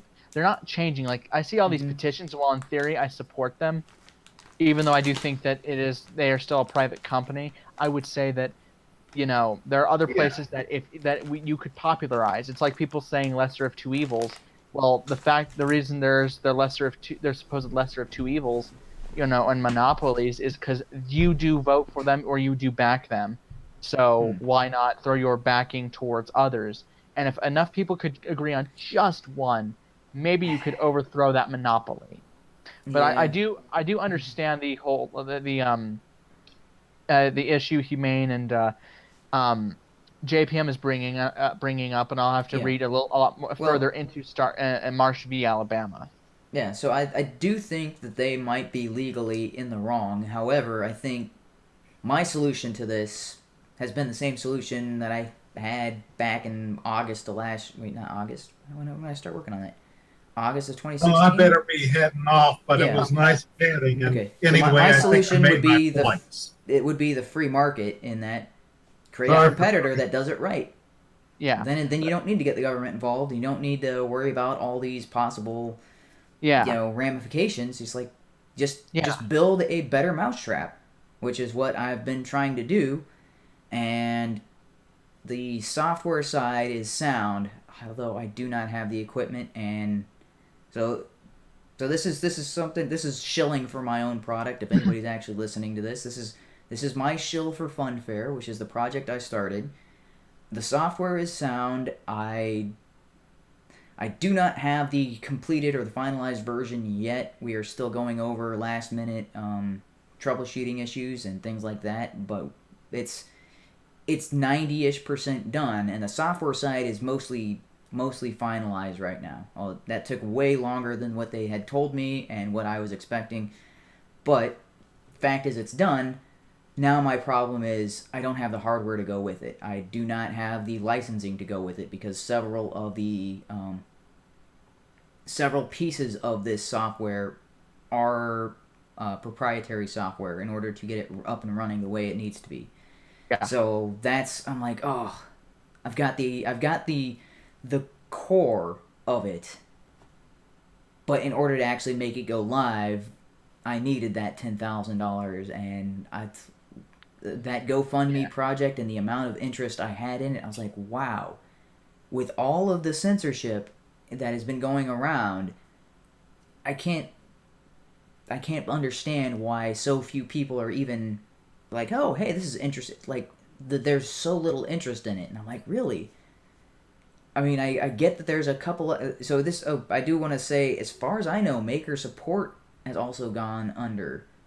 That was the one that was being touted as kind of like the replacement for Patreon.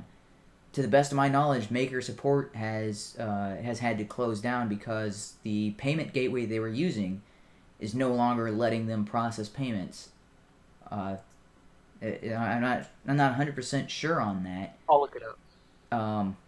The website is still available, the link Maker Support, but let me. No. The site is still up. They cannot process payments right now. They are using. I saw an email a while ago. They switched to Bitcoin as opposed to processing payments through I don't know if they were using PayPal or Square or something like that. Yeah. But they had to convert all of their stuff over to Bitcoin. Yeah. Yeah. So it's still running, but that was my main complaint with, because right now Maker Support doesn't offer much of a service if they're using Bitcoin to transfer funds. I'm like, well, why not just use YouTube and Bitcoin?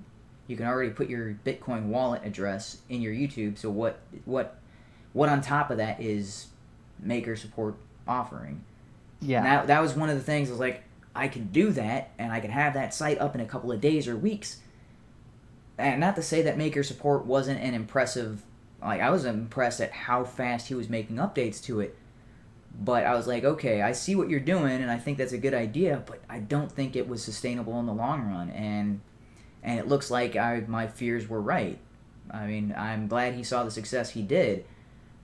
But in order to compete at the level you need to, you have to have the payment processing on your site itself. You cannot rely on a third-party processor.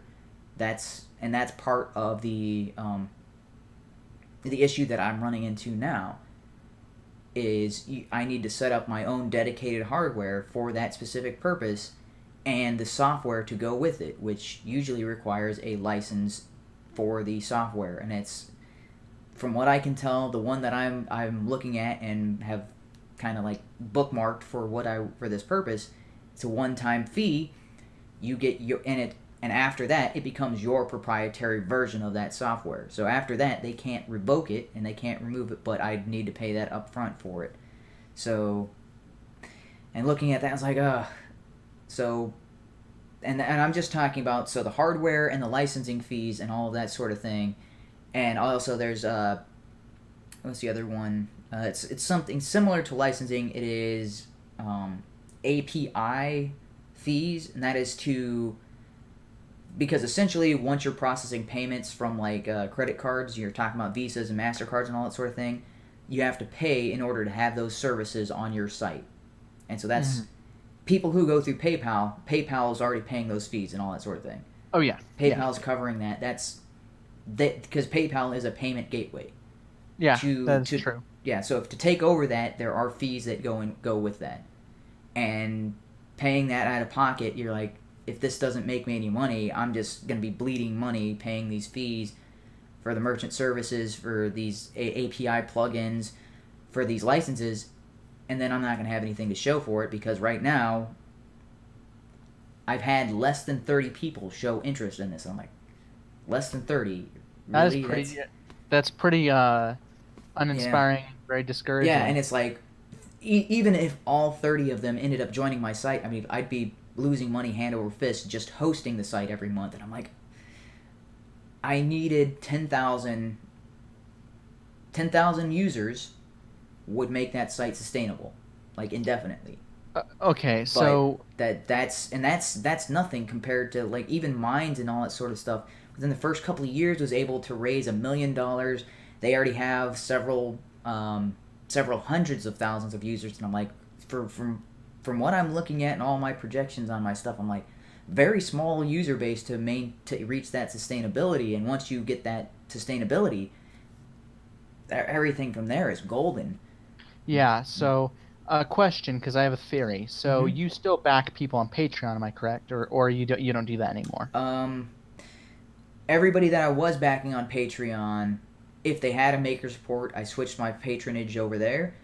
And then those who I left on Patreon, I drastically reduced my actual what I'm contributing and things like that. But I am still contributing to people just to a lesser degree, and most of those people, the only place that they get contributions is on Patreon. So yeah. The reason I ask is maybe like if they do this whole like, oh, if you donate to my Patreon, we can have a Patreon hangout. Maybe you could like, if they're like, hey, what do you want us to link? Like if they link your channel and whatnot, like have them link Funfair or various things like that. That's just a simple theory, but like if you still do those Patreon hangouts with people, maybe you could. Yeah, I haven't done one in a while, although I'm still eligible for the Beauty and the Beta patron hangouts and what was the other one? I think I'm still Roaming Millennial when she does her monthly Patreon patron hangout. I think I was eligible for that. I just haven't been able to make those because I get the emails and I'm like, oh, I'm busy. Like they do them like once a month. So usually I am occupied with other stuff when they decide to do their the other one is Freedom Tunes. I still get the emails from his monthly hangouts. If they're private hangouts, then it probably wouldn't work. But if it's like so with with Beauty and the Beta, that is a private hangout with Matt Christensen, which I've talked about this on his channel, and he's actually promoted it on his on their podcast. But he does a weekly call-in show, and if you're a patron, you get first access, and so you can be on their weekly call-in show, and I've talked about it on there. And so that is streamed to their entire YouTube audience. So several, I believe they're over 100K. I don't think they're quite over 200K, or maybe I'm getting that confused with a different channel. But so there's a couple of those where I am eligible and I can spread it that way. And I've done as much as I can to spread it on those other people. But I don't want to use like, oh, hey, we're hanging out and you're streaming this. I'm going to use this to shill me.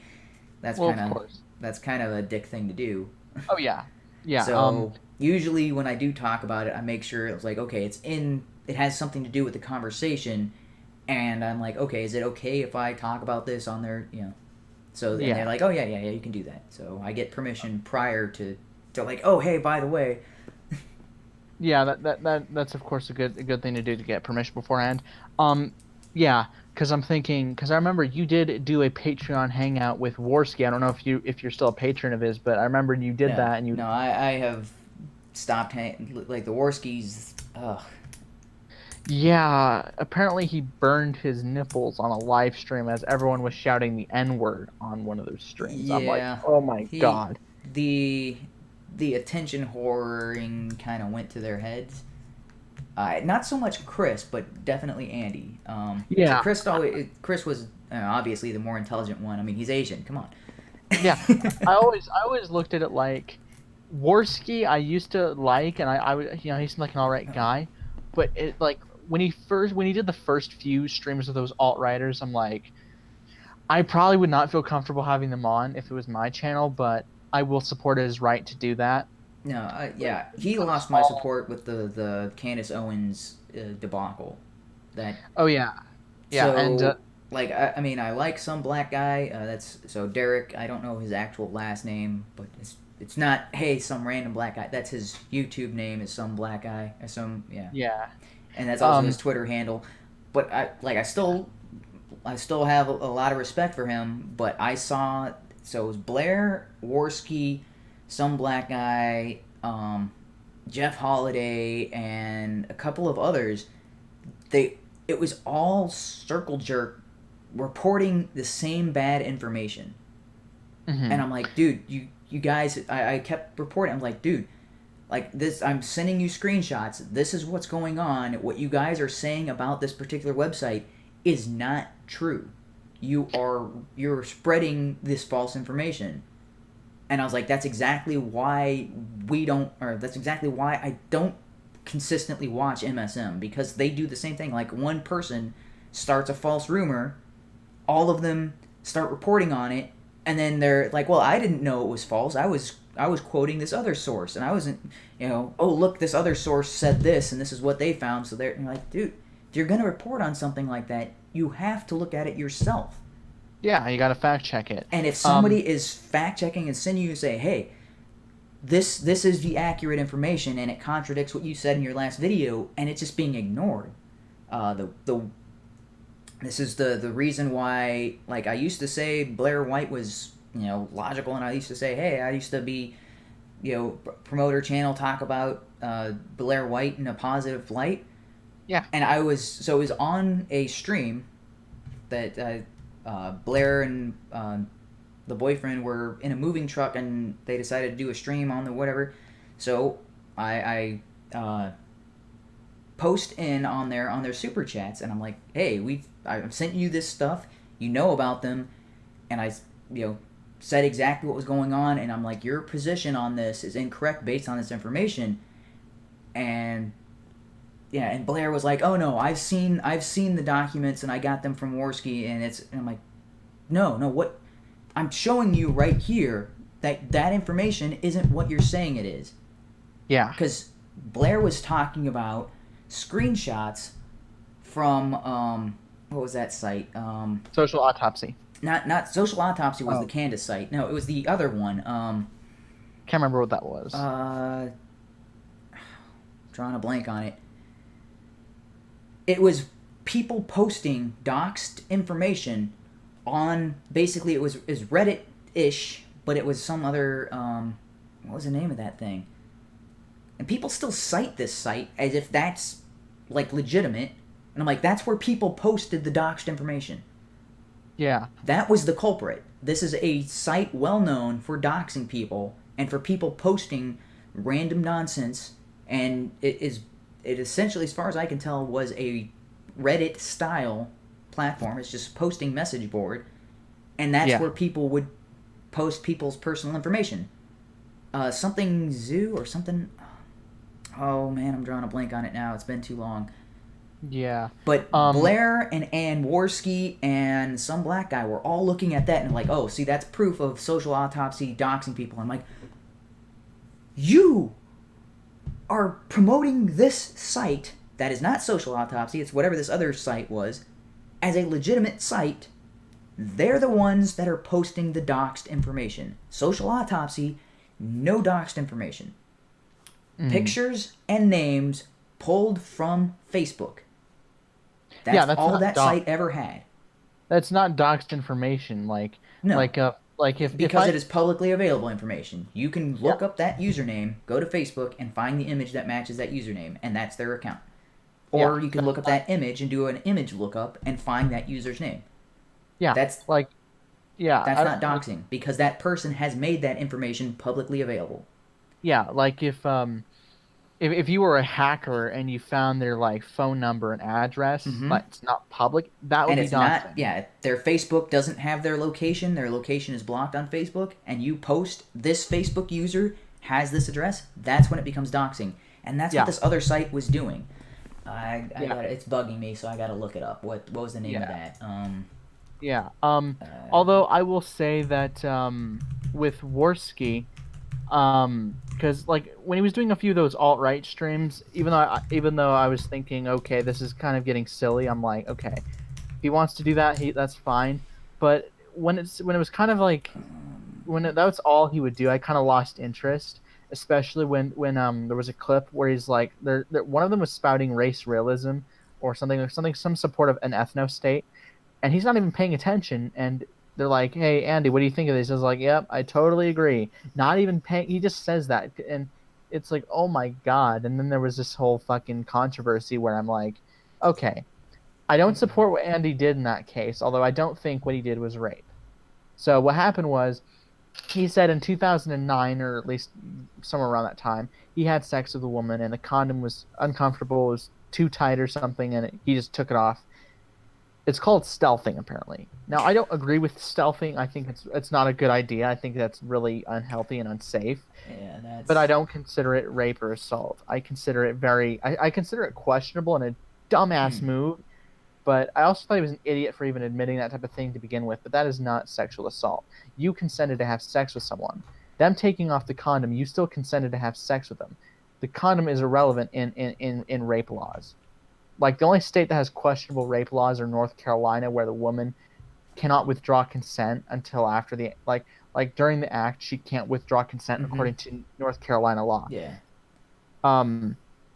Although, if I was having streams with a bunch of commies just challenging their ideas all the time, and that got me views, and things like that, I don't think I would let the attention whoring get to my head, considering after a while it's you guys are saying the same shit. It's basically second verse, same as the first. That's why it's after a while I knew the alt-right streams, he's gonna run out of alt-righters to talk to, and now he's getting associated with the alt-right. There's this particular YouTuber, her name's Claire, and Worski's kind of the center of her attention, and she's if any anti-SJWs are alt-right, and I'm like, okay, I think the anti-SJW circle's been overtaken kind of to an extent by the alt-right, but I don't think just because you're anti-SJW you're alt-right.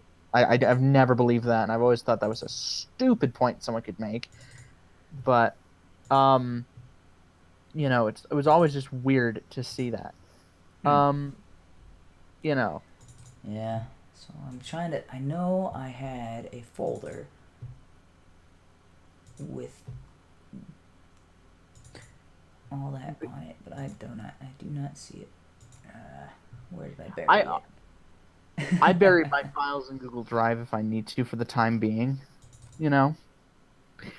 Anyway, I will be right back. I do have to take another call quickly. Oh, alright.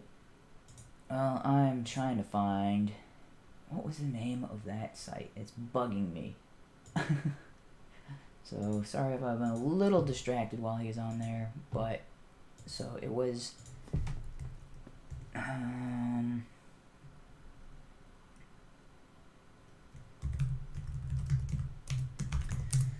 What was the name of that site?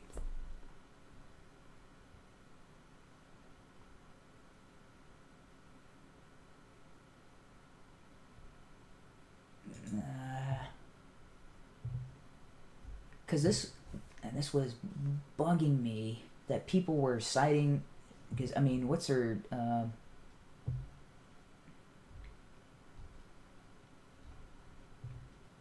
find it here eventually. Let's see. But that was one of the pieces of information that was on the Dave Rubin interview or debate that was train wreck between Candace Owens and Blair White. It was a big mistake on Candace's part for calling out Blair White, although Blair White, of the people making claims about her site, was probably the biggest name at the time, whereas the other people making videos and all that sort of thing. No, I had a folder, I don't see it, and I'm trying to find... Oh... Maybe... I don't want to go through this whole list of...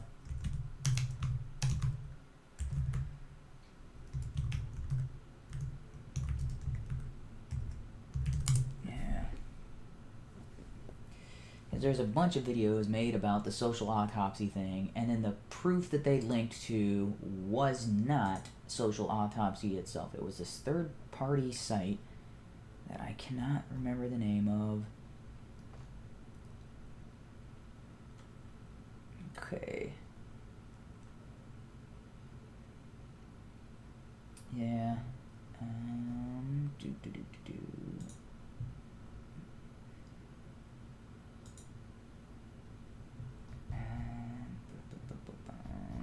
You find the site yet?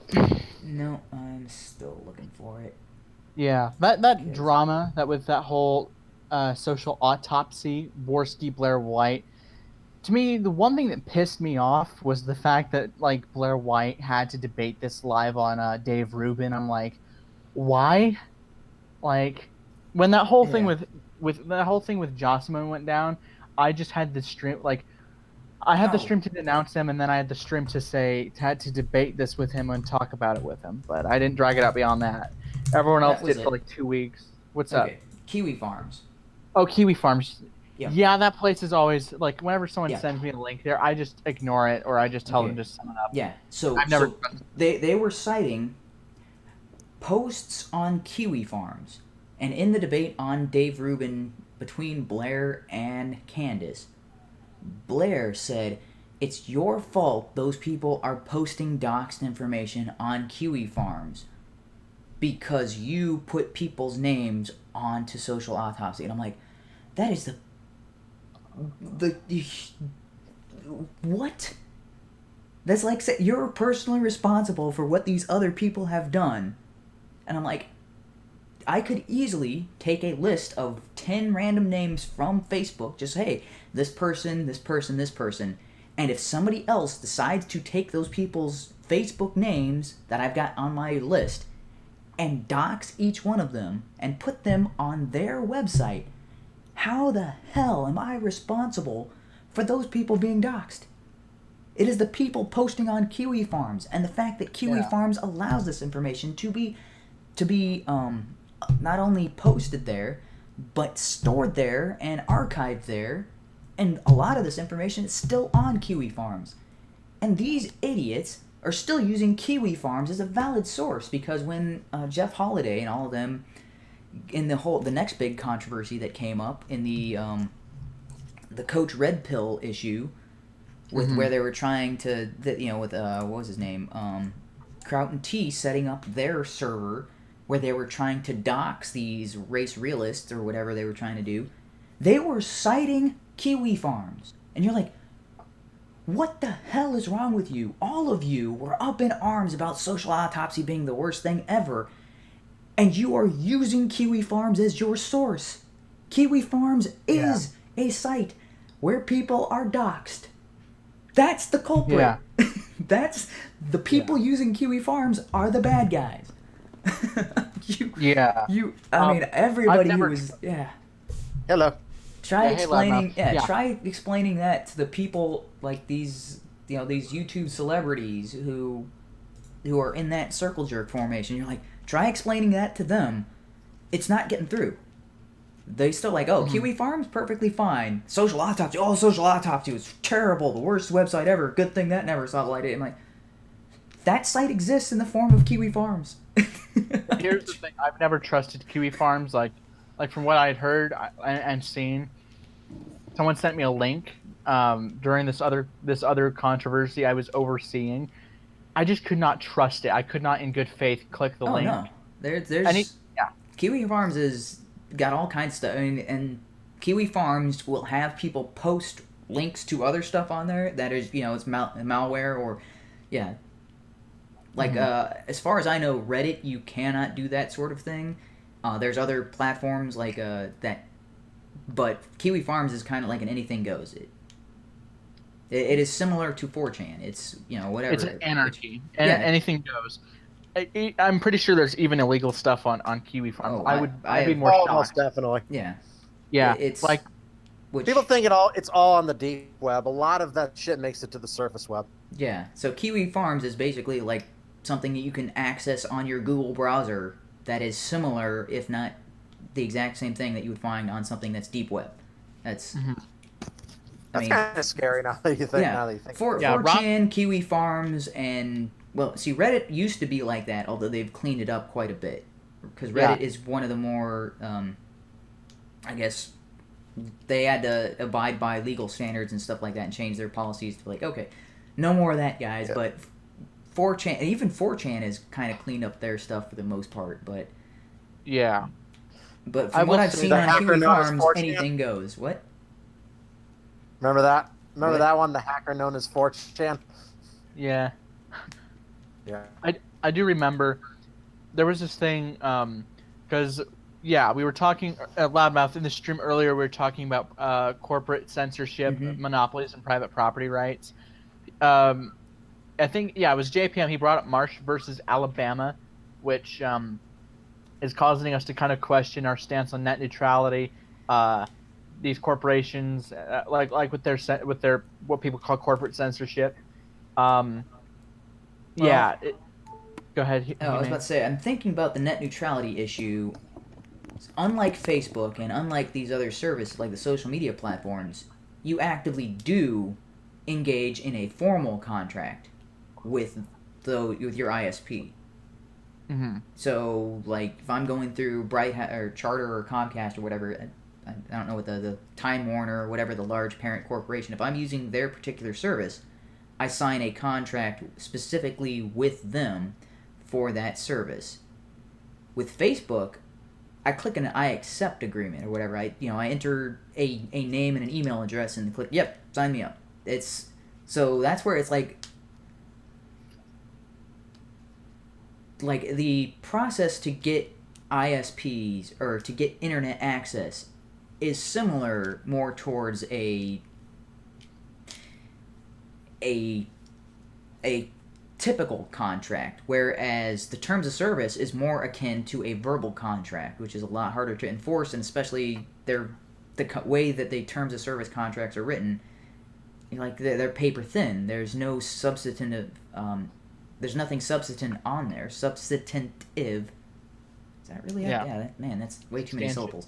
Anyway, there's nothing substantial about their terms of service. But if you look at the terms of service when you sign up with an ISP, there's all sorts of things that are legally binding that you agree to abide by. Like, you're not going to pirate video on the ISP.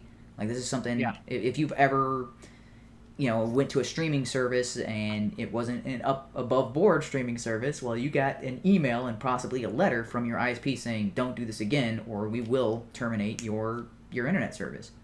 There are specific actions you accept, and that's something they can take to court and possibly sue you over, or more than likely, because you're not worth the time and money, more than likely they'll just end your contract and you can't say anything. You're like, well, oh, come on, I was just downloading gobs and gobs of torrented movies and video games and stuff. How dare you shut off my internet? I'm like, no, you lose your internet access if you use it for that, because those are illegal purposes.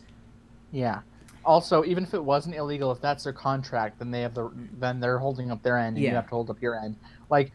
But YouTube, what did I entered an email address and then I clicked the I accept agreement or whatever. That's I haven't put any money into it. I'm not paying for this service regularly. the barrier for entry is a lot lower, and that I think is what that's the argument that was kind of like, oh, because when you're talking about some private organization where I need to go through a bouncer at the door has more legitimacy in what I do once I'm inside than someone who just, than like an open exposed tent. You're like, well, I've got this tent cover over, but there's no walls around it, and you were underneath my tent, and you said this, therefore you get kicked out of it. And you're like, right, and now Europe has to worry about Article 13 just like really fucking the whole internet over. Oh dude. yeah, I feel that's a step way too far overboard. Oh my god, yeah. If Europe adopts that shit, yeah, that whole continent is fucked. Yeah. Oh yeah, dude. That's why I'm so hesitant to bring government into the mess of Yeah. People who are proposing that as a solution to social media censorship, that would open up a massive can of worms. It would probably make things worse in the long run. Yeah, and that's why I agree with the free market approach of like, oh wow, so YouTube just kicked my channel, and or if they keep restricting things, I'm going to go to BitChute or Dailymotion or whatever. I mean, BitChute's better, but I digress. Yeah, sadly, none of those platforms have any comparison to YouTube in terms of size. Is the real problem. The interactions, even on Minds is one of the larger one. Minds and Gab are the two largest competitors. The interactions on there are nothing, man. Compared to YouTube or Twitter, they're absolutely nothing. You're talking about like 10 a week as opposed to 10 within an hour. To YouTube? I would prefer. Yeah, I'd prefer everyone, because we were talking about this earlier. I would like it if everyone could back one platform. Like, I would love it if that was my platform, but not gonna happen. Well, of course, I mean, if everyone could agree on at least one platform and things like that, that would be great. It's like same things with how people vote. People should apply the same thing as, to end the two-party system. If you can back at least one person, you could probably do it. And the same could be said in this case. But everyone's going with, it's so split. The majority still goes to YouTube, and even if someone could beat YouTube, it's by like a very thin plurality. Yeah, I actually think if Trump had run as an independent, he might have pulled it off as well. Oh yeah, I highly doubt it. Well, likely you would have just split the vote and made the Democrats a shoo-in. But hypothetically, I think he could have pulled it off as an independent.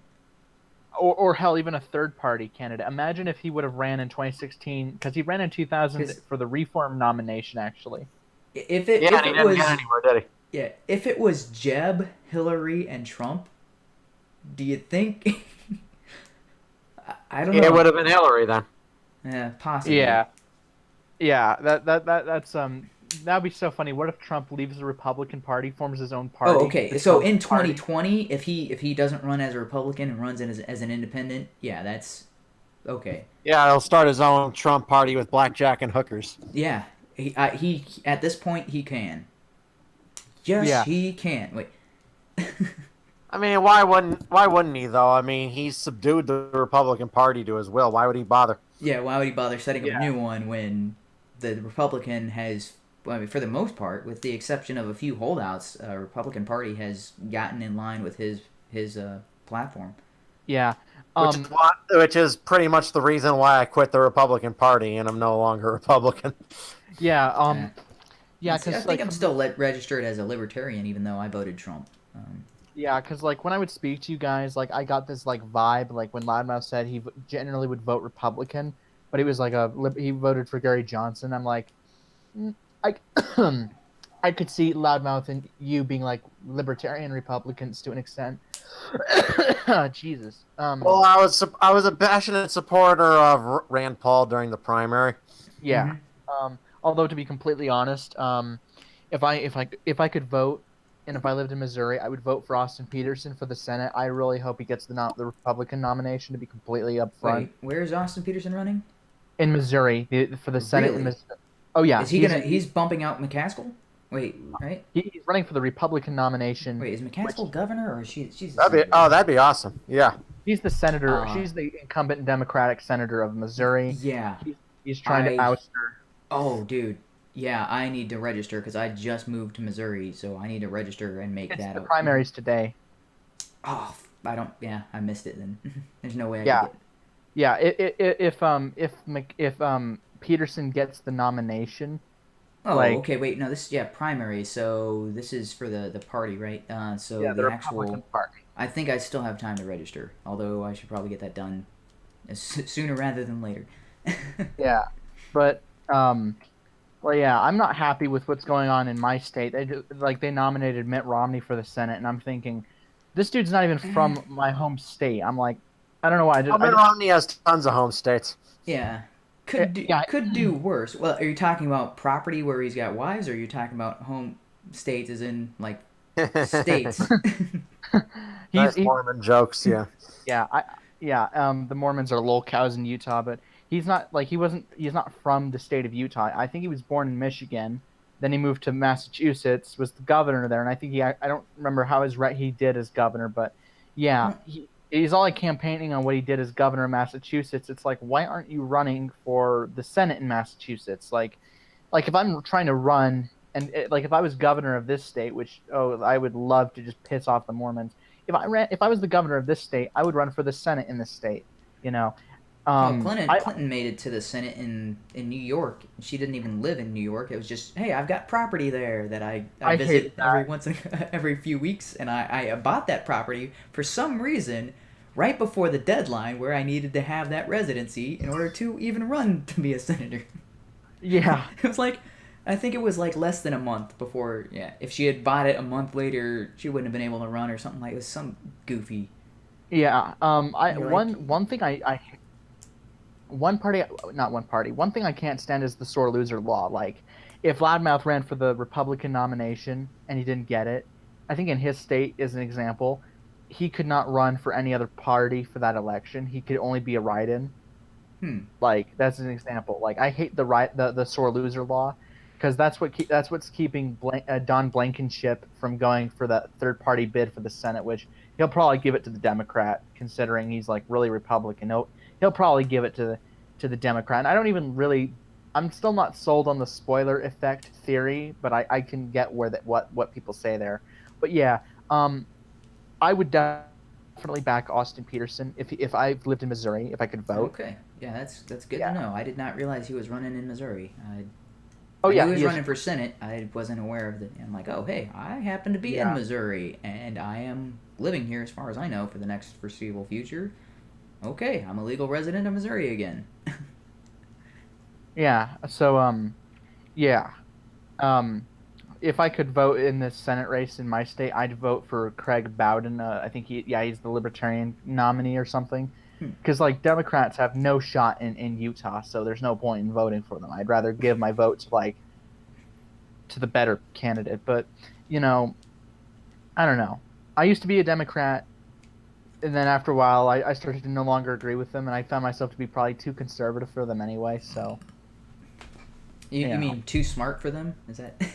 Oh yeah, actually, yeah, you're right. I was of the like progressive liberal type, and as time went on, I became like increasingly conservative, and I'm like, yeah, I'm finding way too many disagreements with gun control, healthcare, and whatnot. Yeah, it's like Um, that Reagan phrase. You know, if you're not a liberal when you're young, you have no heart. If you're not if you're not a conservative when you're old, you have no brain. I think that was. I think yeah, he said and liberal and conservative as opposed to Democrat and Republican, right? yeah, Make and sure I'm quoting that right, or at least the sentiment is correct. I don't know if the exact phrasing is correct, but yeah, and it was yeah, and then as time went on, I just went with independent because I didn't know what party I'd even align with or if I should bother. And then as time went on, I started to look further into things, and I started I was like the Libertarian Party seems nice.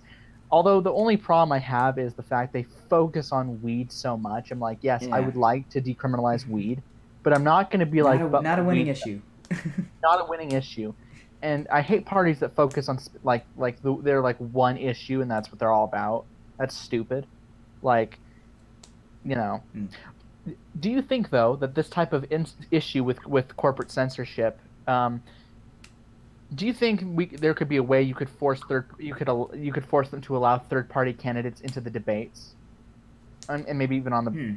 I don't know because it just struck me as I'm Yeah, like well, yeah, that whole system, it's basically censorship of the third party. I mean, the way yeah the whole debates are laid out, the way financing works for campaign financing, it's meant to shut out dissenting views. Like if you're not a part of the Yeah. main approved views, then you don't get to the table in the first place.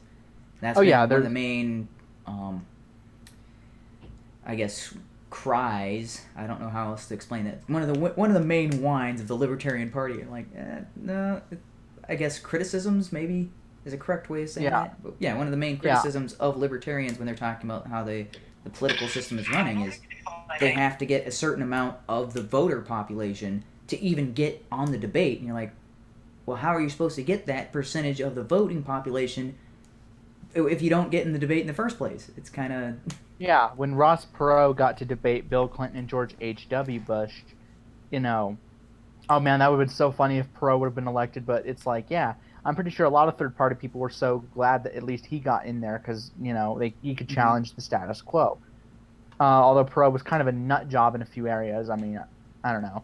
Like, you could argue he was one of the best, it was one of the most successful centrist efforts ever, considering... I would say he pretty much was the Trump of his time, I believe. He ran a kind of billionaire that ran on kind of a populist platform. Oh, yeah. Except less of an asshole. Yeah. See, the problem that he ran into is that the Democratic candidate wasn't as terrible, right? It wasn't the worst possible choice ever. Yeah, imagine if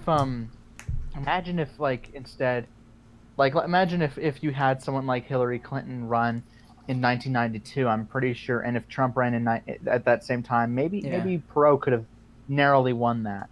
But I hope we can revisit the issue of the Electoral College next week or something, because I was looking into Canadian elections, and apparently their elections are like extremely close, and I'm like, maybe you could argue for the Electoral College in Canada, because like if you look at their elections, no one gets 50% of the vote. They've not been able to do it for decades. For a very long time, no one's been able to. Well, is that really a problem, though? Yeah. Well, isn't it this Well, parliamentary systems just require a plurality coalition, basically, in order to make you the prime minister. It's different, very different than the Republican system America has. Yeah, like because like a lot of people don't like how it is in Canada with that type of system, because it's like 30 to 40% of the vote is all that's really, like, if you can get that, you're probably going to win.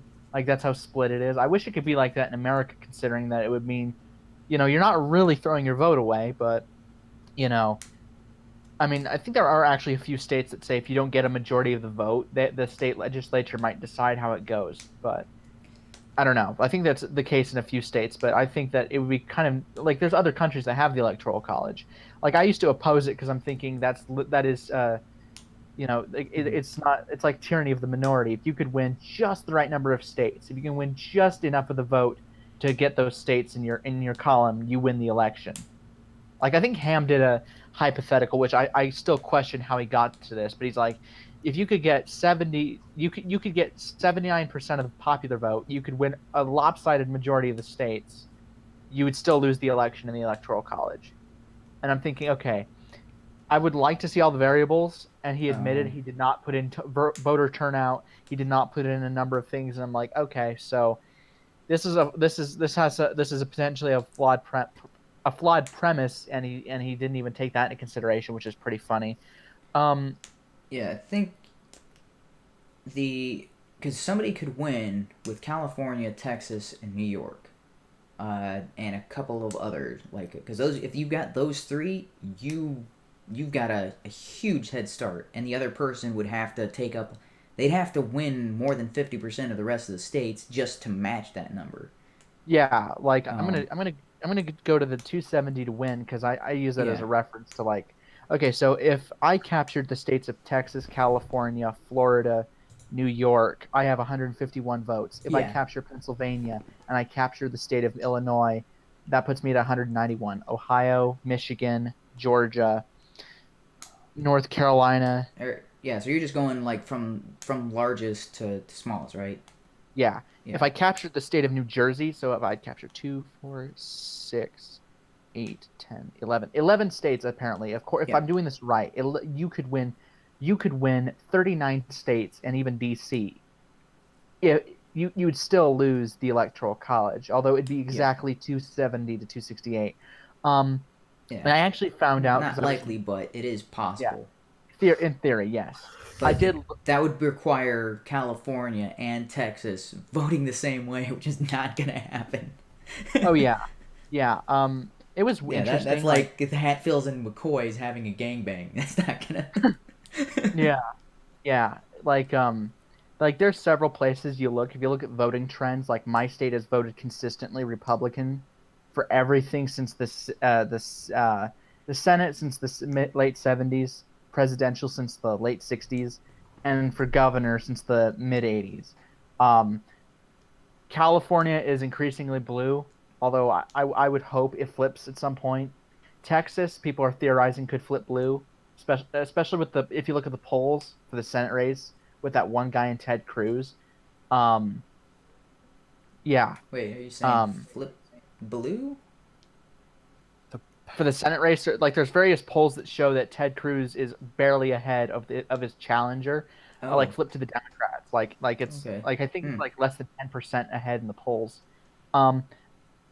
There's various theories of how the midterms will go, and I'm pretty excited for it, honestly. Sadly, I still can't vote, but this will be the last midterms I can't vote in. The Republicans, I think, are not in a good way when it comes to governorships. Like a lot are term limited or not running for re-election, so you might lose the majority of the governorships. But for the House, I think that they could keep the House, but by a narrow margin. The Senate, if they can only afford to lose one Senate seat, which is like. Really?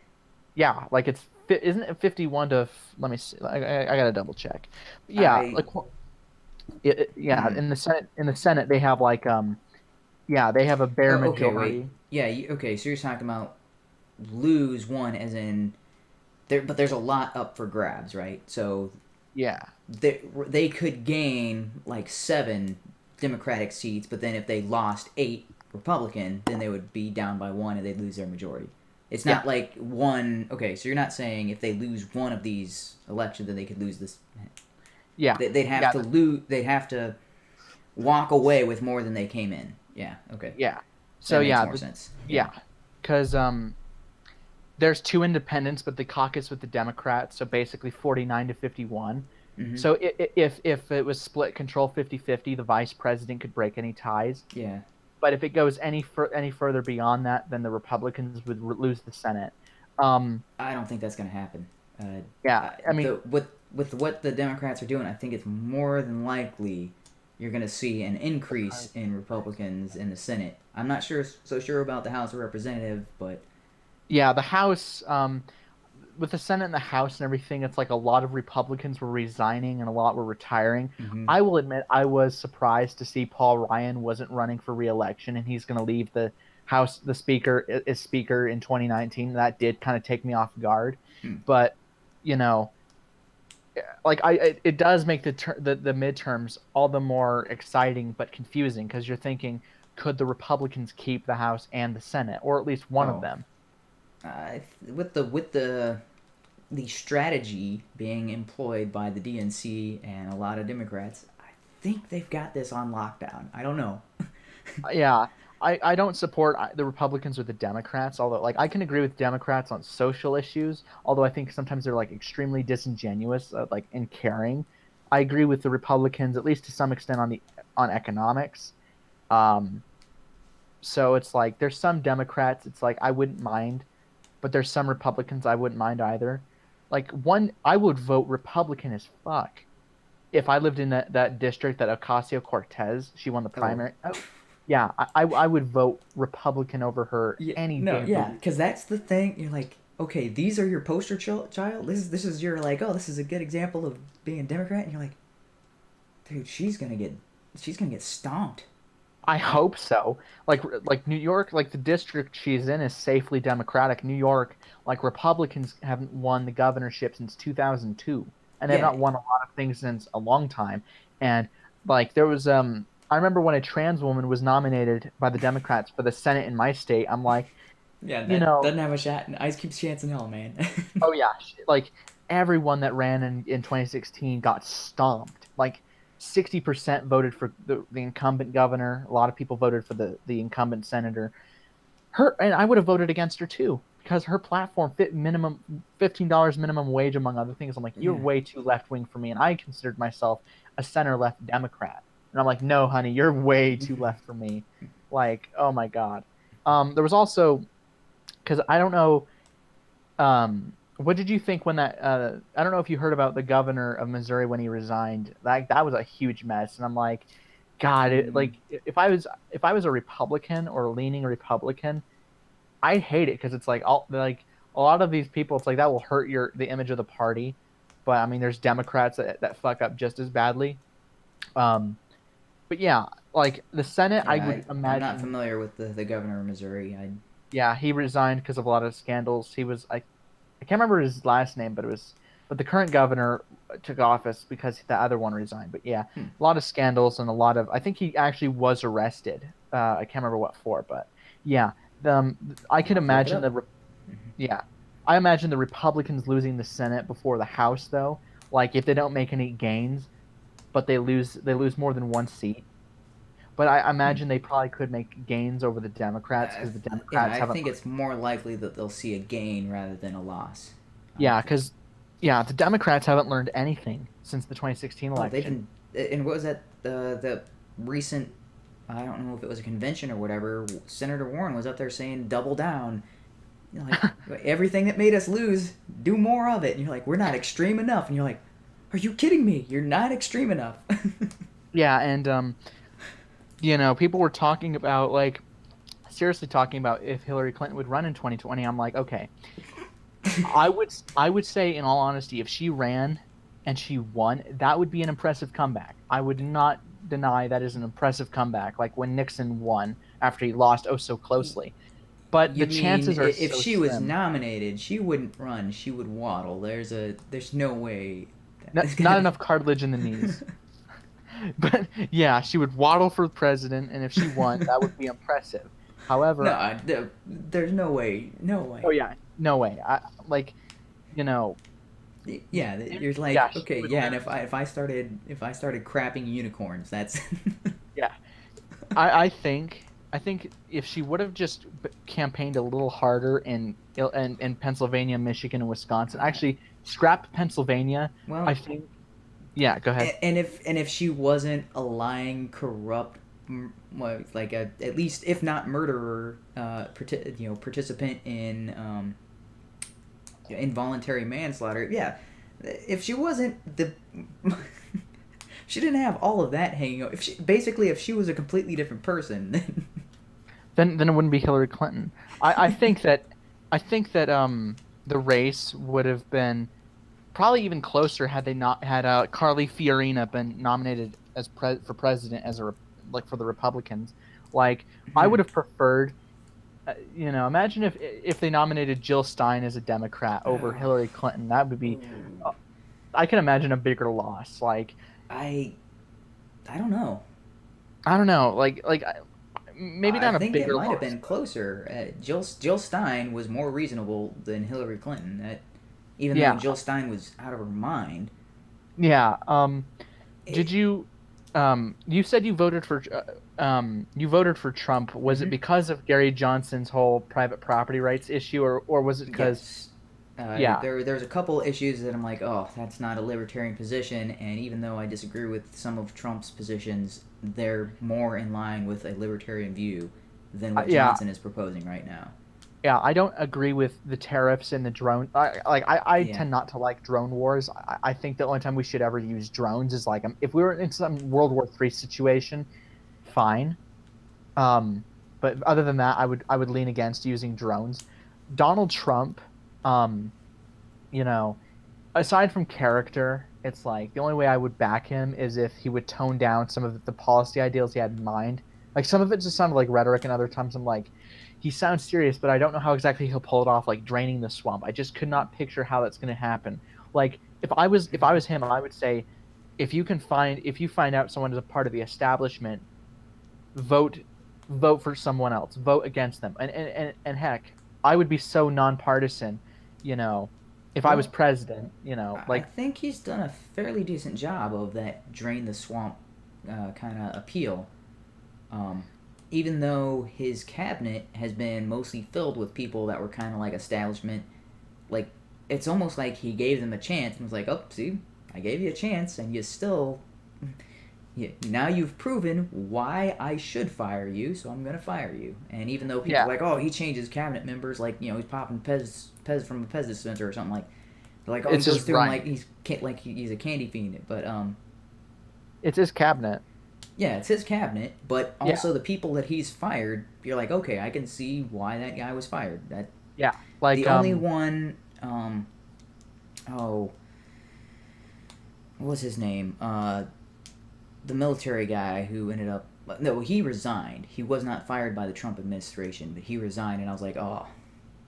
And Trump reluctantly accepted the resignation. I'm like, that guy didn't do anything wrong. What was his name? It started with an F, like Fisk or.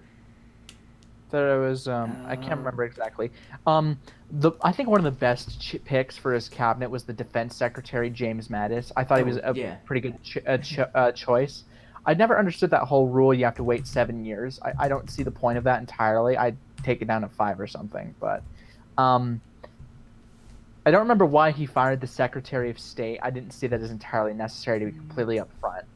But I strongly disapproved of his nomination of Gina Haspel as CIA director. Like anyone who supports torture, I can't back for like anything, especially when it's proven not to work. In 2020, I heard there's an anarchist running for the Libertarian nomination, Adam Kokesh. Yeah. Yeah.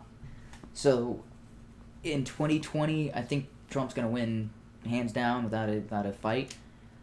But I've been a big fan of Adam Kokesh for years, and if he gets the Libertarian nomination, it is probably a pointless vote, but I would go Adam Kokesh. Yeah. Even though I don't I can only imagine. I hate to say it. I think the government would probably assassinate Adam Kokesh if he was elected president. Yeah. That's why I usually am like, one of my points for minarchism is that I think that type of thing wouldn't be a huge problem if the size and power of the state was shrunk. Like when people call for big government, it's like the bigger it gets, the more corrupt it can get. Just like the longer you've been in power, the more corrupt you're going to get with it. That's why I'm glad the 22nd Amendment was passed. Hawk hates it, and I'm like, well, tough shit. You like that makes you that makes you like a de facto dictator if you're like in there for so long. But yeah, I would really love it if instead of Gary Johnson, they would have nominated Austin Peterson.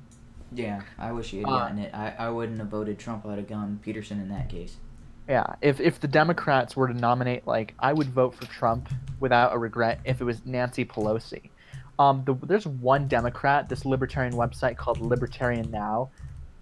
She's kind of like, her foreign policy I approve of, like it's kind of non-interventionist, and they're saying she probably could be the first female president if she really made a run for it. Like I would vote for her over Elizabeth Warren and a lot of Democrats. Yeah, I'm sorry. I'm a little distracted. I've got to look up this name because, what's that guy's name? No, it's fine. Who are you trying to look up?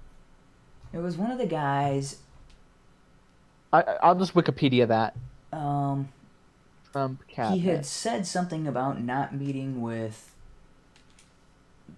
or not doing something prior to the nomination being official, and ended up doing. It was military, right? Yeah. Military. It was like, I mean, not active, but, Rick Perry, Betsy DeVos, David. Trying to find it. His last name started with an F, but I cannot remember. I'm trying to find that too, because I'm going to Wikipedia, because usually they're correct with who's the cabinet part of the cabinet. No, this was a guy who resigned, so he wouldn't be a part of the cabinet anymore, right? Oh.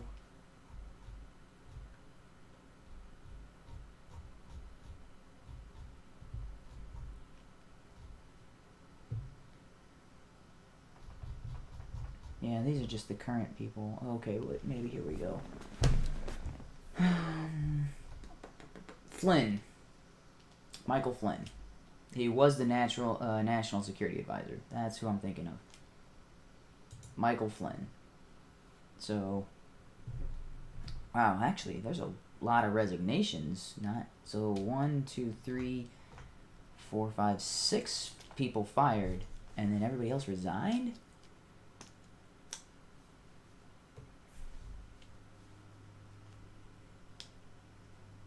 Yeah, so Flynn was the one who resigned, and I was like, really? Because he was saying in order, because he told the president something that was factually incorrect, and was caught, and was later revealed. It's like, oh, okay, yeah, that was factually incorrect. I think he actually, I don't even think it might have been something he had said to the vice president, and it made the vice president look bad. Oh, come on, he just dropped out. All right, but for everybody else, yeah. So Michael Flynn, I forget the exact scenario, but I remember thinking, wait, you were resigning for that? That's like, it was a small mistake. The president and the vice president didn't care, but he said, as a man of honor, he ended up leaving because he was like, okay, I messed up and I'm taking responsibility for that. So, and he ended up resigning over that. But we've gotten way off topic here, so because all of this is kind of irrelevant to the issue of free speech. Yeah, so Michael Flynn.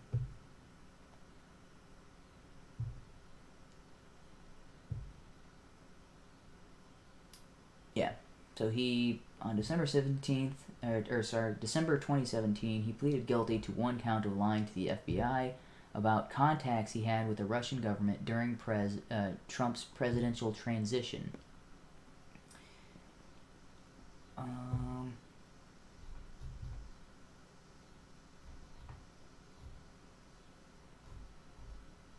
Let's see. Okay, so the dismissal and investigation. So in February of 2017, Flynn resigned as National Security Advisor following news reports about his communication with Russian ambassador and additional reports that he misled Vice President about them.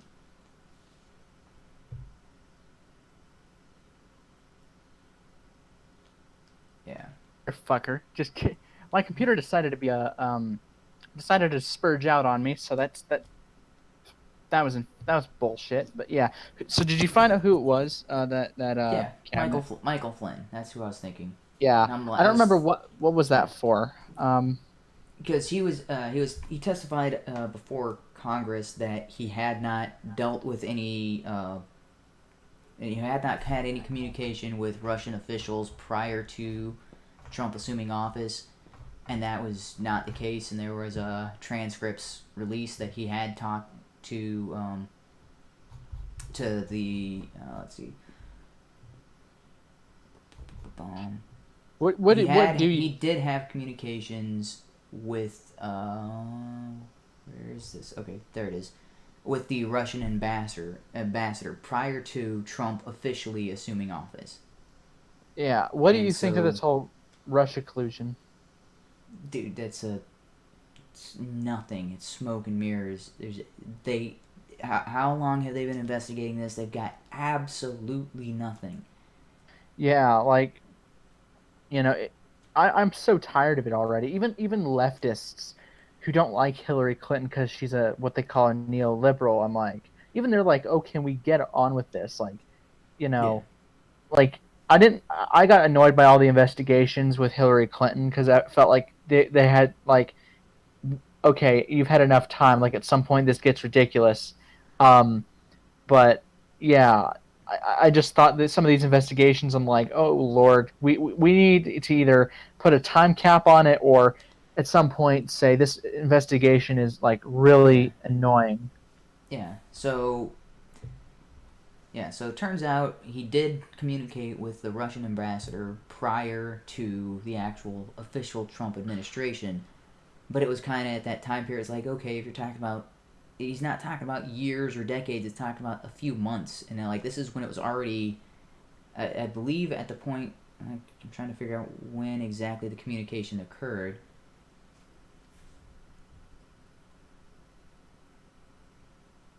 Okay, yeah. So this December of 2016 is when this communication occurred. Trump was not officially president, but Trump had the nomination. Yeah, he was president-elect. Yeah, he was president-elect when these communications occurred. Yes. It's not during the campaign, it's not, this is when he's like, okay, you're going to be the next president. That's when these communications occurred, and Flynn testified before Congress that it wasn't, that he had not had communications with Russian officials until Trump assumed office. And you're like, you're talking like December 29th, 2016? Are you kidding me? Like, yeah, Trump's president within, 2-3 weeks of that?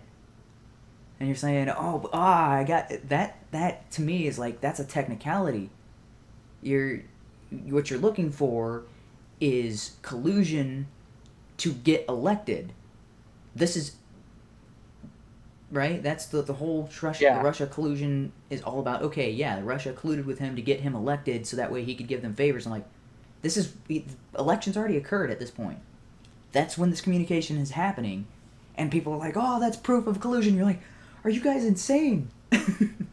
Yeah, like if they can actually provide some hardcore proof that yes, like concrete evidence that of the collusion. Like if that goes into the what do they call it? High crimes and misdemeanors, then fine, impeach him. But you get Mike Pence, and maybe you could argue he's worse. And unless you can impeach the entire cabinet, which there's like almost 20 people. Like there's currently 17, technically 18 people who could take Trump's place, which is unlikely. But it's like unless you can impeach the entire cabinet, which would be laughable. Yeah, you're just gonna have to deal with Trump until at least 2021, if you get him out. And I don't remember if it was Secular Hawk or if it was Ham that was making these arguments. So apparently, when talking about the Russia collusion thing, apparently Trump's company registered 10 companies in Saudi Arabia prior to Trump being nominated, and had started a hotel chain in Saudi Arabia. And then while Trump is president, there was an arms deal with Saudi Arabia, and they're pointing to this as collusion between Trump and Saudi Arabia for an arms deal. And I'm like, are you kidding me? So 2 years prior to winning and becoming president, he starts doing business with Saudi Arabia, investing who knows how much money to get the process started to build hotels in Saudi Arabia, on the off chance he wins the election. So that way he can give them hotels and make money off of his hotels in exchange for giving them billions of dollars worth of U.S. military weapons. Yeah. What kind of... I'm like, okay, either he is a moron or he is the world's greatest strategist. Strategist, yeah. Yeah.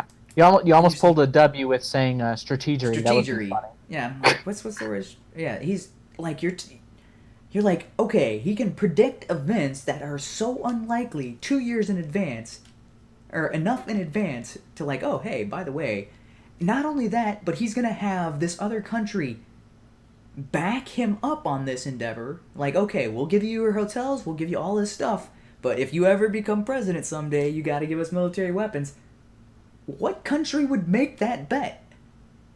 If he didn't get the nomination, or if he didn't, even if he... Because this was prior to him even getting the Republican nomination, let alone the presidential nomination, right? Let alone becoming president-elect. This is years prior to that.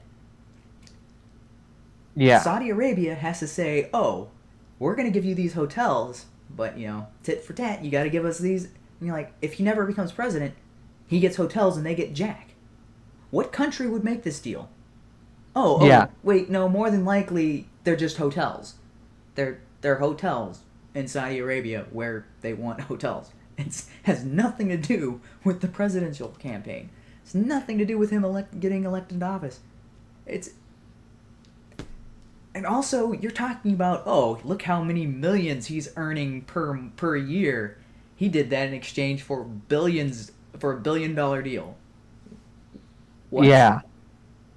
Either you can't have a situation where you're like, look, he masterminded this collusion between his business and Saudi Arabia, while also making it be a terrible deal for him and a great deal for Saudi Arabia, if true. So not only is he a master strategist, not a strategist. Not only is he a master strategist to come up with this plan, but he's also really bad because the deal is not in his favor. He gets something out of it, but he's not the big winner in this deal. He masterminded a huge plan to be second place. Yeah. You're like, if you're going to make this deal, you'd think he would have leveraged it in his favor instead of being like, okay, I'm going to get millions out of this, and you're only going to get billions. Wait. Either he's really bad at math, or the story you're trying to paint is nonsensical. Yeah. Yeah. Yeah. I think it might have been Secular Hawk. It could have been him though. They were trying to say, look at this. This is political corruption at the worst, and you're like, what? Yeah, I think I think Ham pointed out the emoluments clause, or it was maybe both of them, but one of them definitely did. Then it might have been Ham. Yeah. So what that clause is talking about is being paid for a service for a government. Not hotels do not count because you're getting paid for the hotel service. That emoluments clause is saying if you are an ambassador for France, like on behalf of France, and they are paying you to be their ambassador in the United States, you cannot hold public office in the United States. Yeah. Because you're being paid by a foreign government. You can have a business in France, and they pay your business, and you earn money off of your business. That's not you getting paid for political service to another government. That's what they're trying to say, that his hotels in these other governments, or these other countries, count as that. And you're like, no, that's look at the definition of that word, and read the full context of that clause, and you're like, no, this is talking about working for another government, not having businesses in another country, working directly for another government, being a page, a treasurer, ambassador, being an assistant to one of their public officials, operating in an official capacity for another government while trying to operate in our government. That's where they're drawing the line. Yeah. So the clause, I just pulled it up. The title of nobility clause is a provision in Article 1, Section 9, Clause 8 of the U.S. Constitution that prohibits the federal government from granting titles of nobility and restricts members of the government from receiving gifts, emoluments, offices, or titles from foreign states without the consent of U.S. Congress. It is also known as the Emoluments Clause. It was designed to shield the Republican character of the U.S. against so-called corrupting foreign influences. This shield is reinforced by the corresponding prohibition on state titles of nobility in Article 1, Section 10, and is generally by the Republican Guarantee Clause in Article 4, Section 4. But So looking at the definition of emolument, the returns, so this is Merriam-Webster, the returns arising from office or employment, usually in the form of compensation or prerequisites. For office or employment. Mm-hmm. So, and then if you go to just the regular Google entry, it says a salary, fee, or profit from employment or office. That's different from owning a business in a foreign country. Mm-hmm. Yeah, and I've always found like it's like, yeah, if the president is breaking the law, of course I want him held accountable, but I Yeah. also want people to know, people act as if like, they act like Mike Pence is like he probably has some electrodes in his basement or whatever. um, it's like, okay, so if we impeach Trump and he gets convicted, which a lot of them don't even read the 25th Amendment, which is embarrassing. It's like, first of all, read the 25th Amendment. Also find out that, they could impeach the president, yes, but unless they convict him, his presidency still continues. The closest we've Yeah. ever come Because to what was it? Clinton got impeached, right? yeah, impeached, but he was spared conviction by 17 votes. Yeah. Andrew Johnson impeached, which this is the closest we've come to removing a president who didn't even have a vice president, so the speaker would have become president. He was spared removal by 1 vote. That's how close and the it other was. one is Nixon. Nixon resigned prior to the conviction. He was impeached and not convicted, right? No, he was not. They were going to start the impeachment process. Okay, so this is prior to the actual impeachment. So he didn't even get impeached. He left before any of that could happen. Yeah, which I think is and I think it's a great argument for why the 25th Amendment is so important, because it was just assumed that the vice president would become president because of a vague piece of text in the Constitution that said that the powers of the president would fall upon the vice president. And I found the Constitution to be very interesting. That's why I think having a strict interpretation of it is a good thing. Well, like, if you don't have a strict interpretation of laws, you have essentially chaos, because it's the whim of whoever is in charge at the moment, and that can be manipulated for. I mean, that becomes the propaganda arm of whoever is in charge, right? That's the kind of that. Oh, let me look up the exact quote. It's like, give me 7 lines.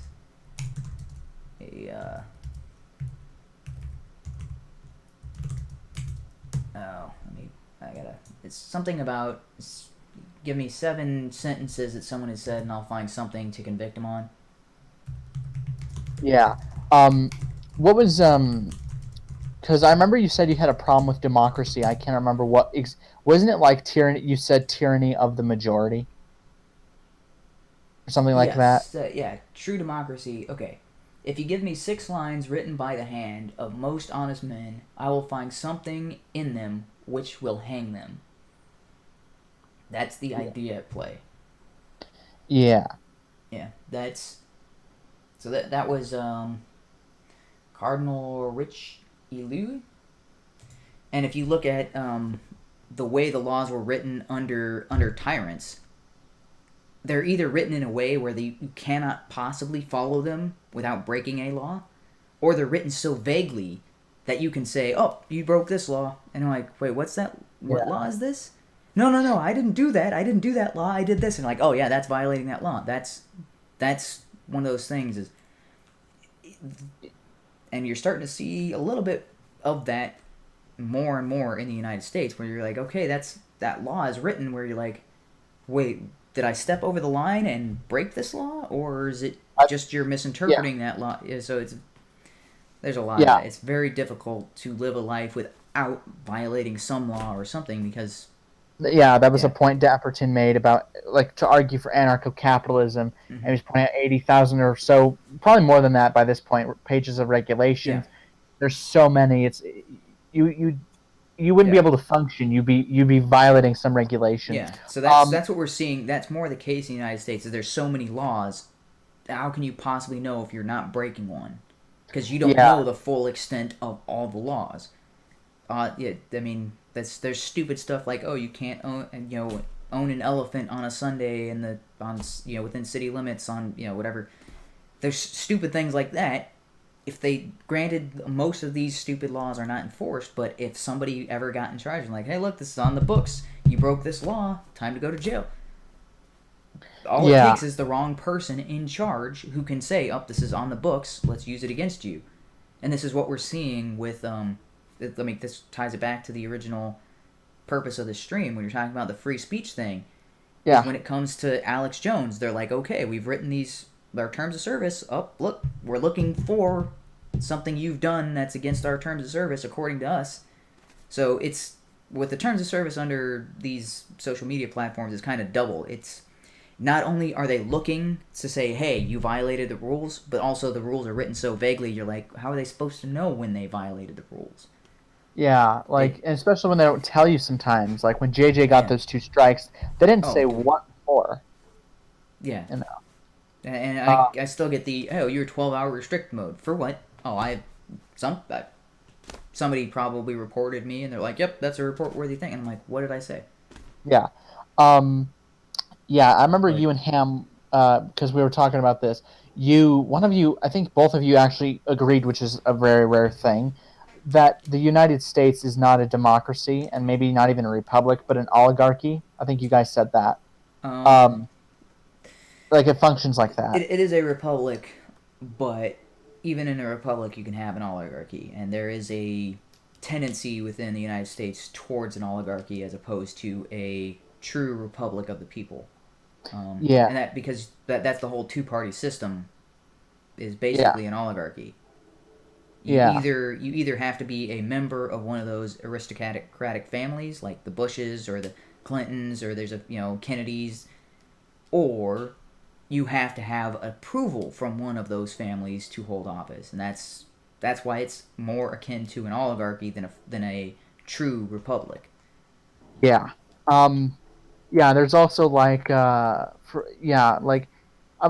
seen people talk about how to get money out of politics, and Hawk was because every time someone bitches about Hillary Clinton, he's like, neoliberals be like, and he shows her platform. It's like, that's what people want to hear. So that means nothing to me. But the thing is, I would like to get money out of politics. I would love to set term limits. I would love to do that. Yeah. And my best way is to vote. Like I think if enough people eventually, like in terms of elections, like I don't really approve of having people vote to make something a law. Like for instance, they voted overwhelmingly in my state to ban gay marriage, which wasn't surprising but disappointing still. I would have people, like, when it comes to elections, to vote, like, if you don't like the Democrat nor the Republican, don't vote for either of them. And if enough people can get that through their heads, that they're basically the same, they're almost the same parties in some cases, then maybe they could actually get some real change. Yeah, I think that is a flaw in the way. So we talked about the Electoral College a little bit before, and I think that is a flaw in our current system. While I think the Electoral College works as intended and actually is a very well thought out system, our two-party voting system is a problem. But also the amount of people who don't vote, and that position of not voting is ignored. You're like, okay, if only 46% of the population voted in the last election, you're like, I don't know if that's the exact number, but it's something that's probably closer to reality than not. It's 40 to 50% people vote in the first place. And you're like, so you're telling me about half of the eligible voters didn't even bother to vote? And that's not, you're like, okay. Because it should be, you should look at it as like, how many out of the potential voters are like, well, Donald Trump got this many percent of the votes. And you're like, if you included the percent of people who did not vote at all, you're like, oh, well, he's third place, or he's second place, not first place. They'd rather have nobody than Donald Trump. Most of the people would rather have nobody, and you're like, but that's ignored and not counting. Like, are you kidding me? Yeah. The funny thing is that should ring pretty true with people. Is like, okay, if more people didn't vote at all than voted for the guy who wins, that should be a signal to, like, hey, we need to re-vote, because that means more people don't want this guy than do want this guy. Yeah, and there was the most recent election I can find that under 50% of the nation, like of the people that voted, like it was 49% turnout in 1996 when Bill Clinton was reelected. I think it was around a little over 55% in 2016, if I remember correctly. And I'm like, wow. Like, of course you can't get literally every eligible voter to vote, but it should be like an overwhelming majority. Yeah, but so if you're looking at those numbers, right, and so that means 45% did not vote for either, right? And then about I don't remember the exact how that poll came out, but probably like 40% of the people who did vote voted for the opposition. So if you put those two numbers together, right, that means about 70% of the people in the country didn't vote for who is currently president. Yeah. It's not the 40% like they say, like, look, 40 people wanted the other guy and 60% wanted this guy. It's like, no, 70% didn't want him. That's a bigger number if you include all the people who didn't vote at all. Yeah. Out of everyone who voted, Donald Trump got like 46% of the vote. Hillary Clinton had 48% of the vote. Yeah. But that's 40% of half. So essentially, he got closer to what, like, because if you cut both of those numbers in half, that's like 23% of the eligible voting population in the United States. Yeah. And then conversely, she got 24%. So 23 and 24%, you're like, there's a lot more people who didn't want either of them, apparently. Imagine how turnout would have been had they nominated, like, if Austin Peterson ran as a Republican and got nominated, and they nominated, like, the only good Democrats, like, it's kind of funny, I can't even name any, like, I think Tulsi Gabbard is okay. She doesn't appear to be like this, like, extremely. But... Yeah, she seems all right. Yeah, I'm pretty sure if they nominated her and Austin Peterson, the race, like, it would have probably been close because they would probably be more popular. But at the same time, more people would have been like, okay, I'm voting for someone who might represent my values, or someone who is not, like, a part of, like, you know, like, because I hated the idea of having a third Bush or a second Clinton. It's like the Bush-Clinton era was a mistake, you know, and Trump actually ended the era, which that's one thing I will definitely give him credit for. You know, from 81 to 20 till Hillary Clinton left office as Secretary of State, there was a Bush or Clinton in national office. Mm-hmm. You know, but yeah, I've always I do want to kind of wrap this up, and I think we kind of tied it back to a little bit of the freedom of speech. Yeah. Actually, there was one topic I would go over probably a later time is whether or not money counts as free speech. But it's probably a good idea to wrap up. Yeah, because we've been going for a while. Actually, and you need to vote for Austin Peterson. So let's. Yeah. Yeah, all right. So meant to be an hour and a half to 2 hour stream is closer to 3 hours going now because we started around 5:30, but so maybe I don't know if we'll do that next week, or at some point in the future. Let's probably make a list at some point. But yeah. So thanks to everyone who watched, and check out HUMAne's site. I'll try and find a link somewhere if I can. I'll just be like, give me a link and I'll put. Funfair.com, but funfair.com or funfair.net. Both of it's up and running. So that's not the full site. That is that's just a. It's in beta. No, that right there, that is a placeholder site. That none of it actually functions. What's up there now. In order to get it to function the way, that's what would require the extra fees and all that I don't have the funding yet. I thought I would get a lot more support, and I'm like, even if I do the funding on my... So, I do want to specify, the project isn't dead. I am working on it on my free time. I am working on building up funds specifically for that purpose. And I'm just going to try to do it all myself. And as far as building up interest, well, that also means I'm going to need to raise finances to do advertising campaigns in order to build up interest. That's going to be more than the $10,000 I was originally seeking, but... Right. Yeah. So... Yeah, thanks to everyone who watched, and I'll see y'all next time. Have a good night, everybody. And thanks for joining me, HUMAne. Oh, yep. All right. All right. Let me make sure See ya. I stop streaming. Yep.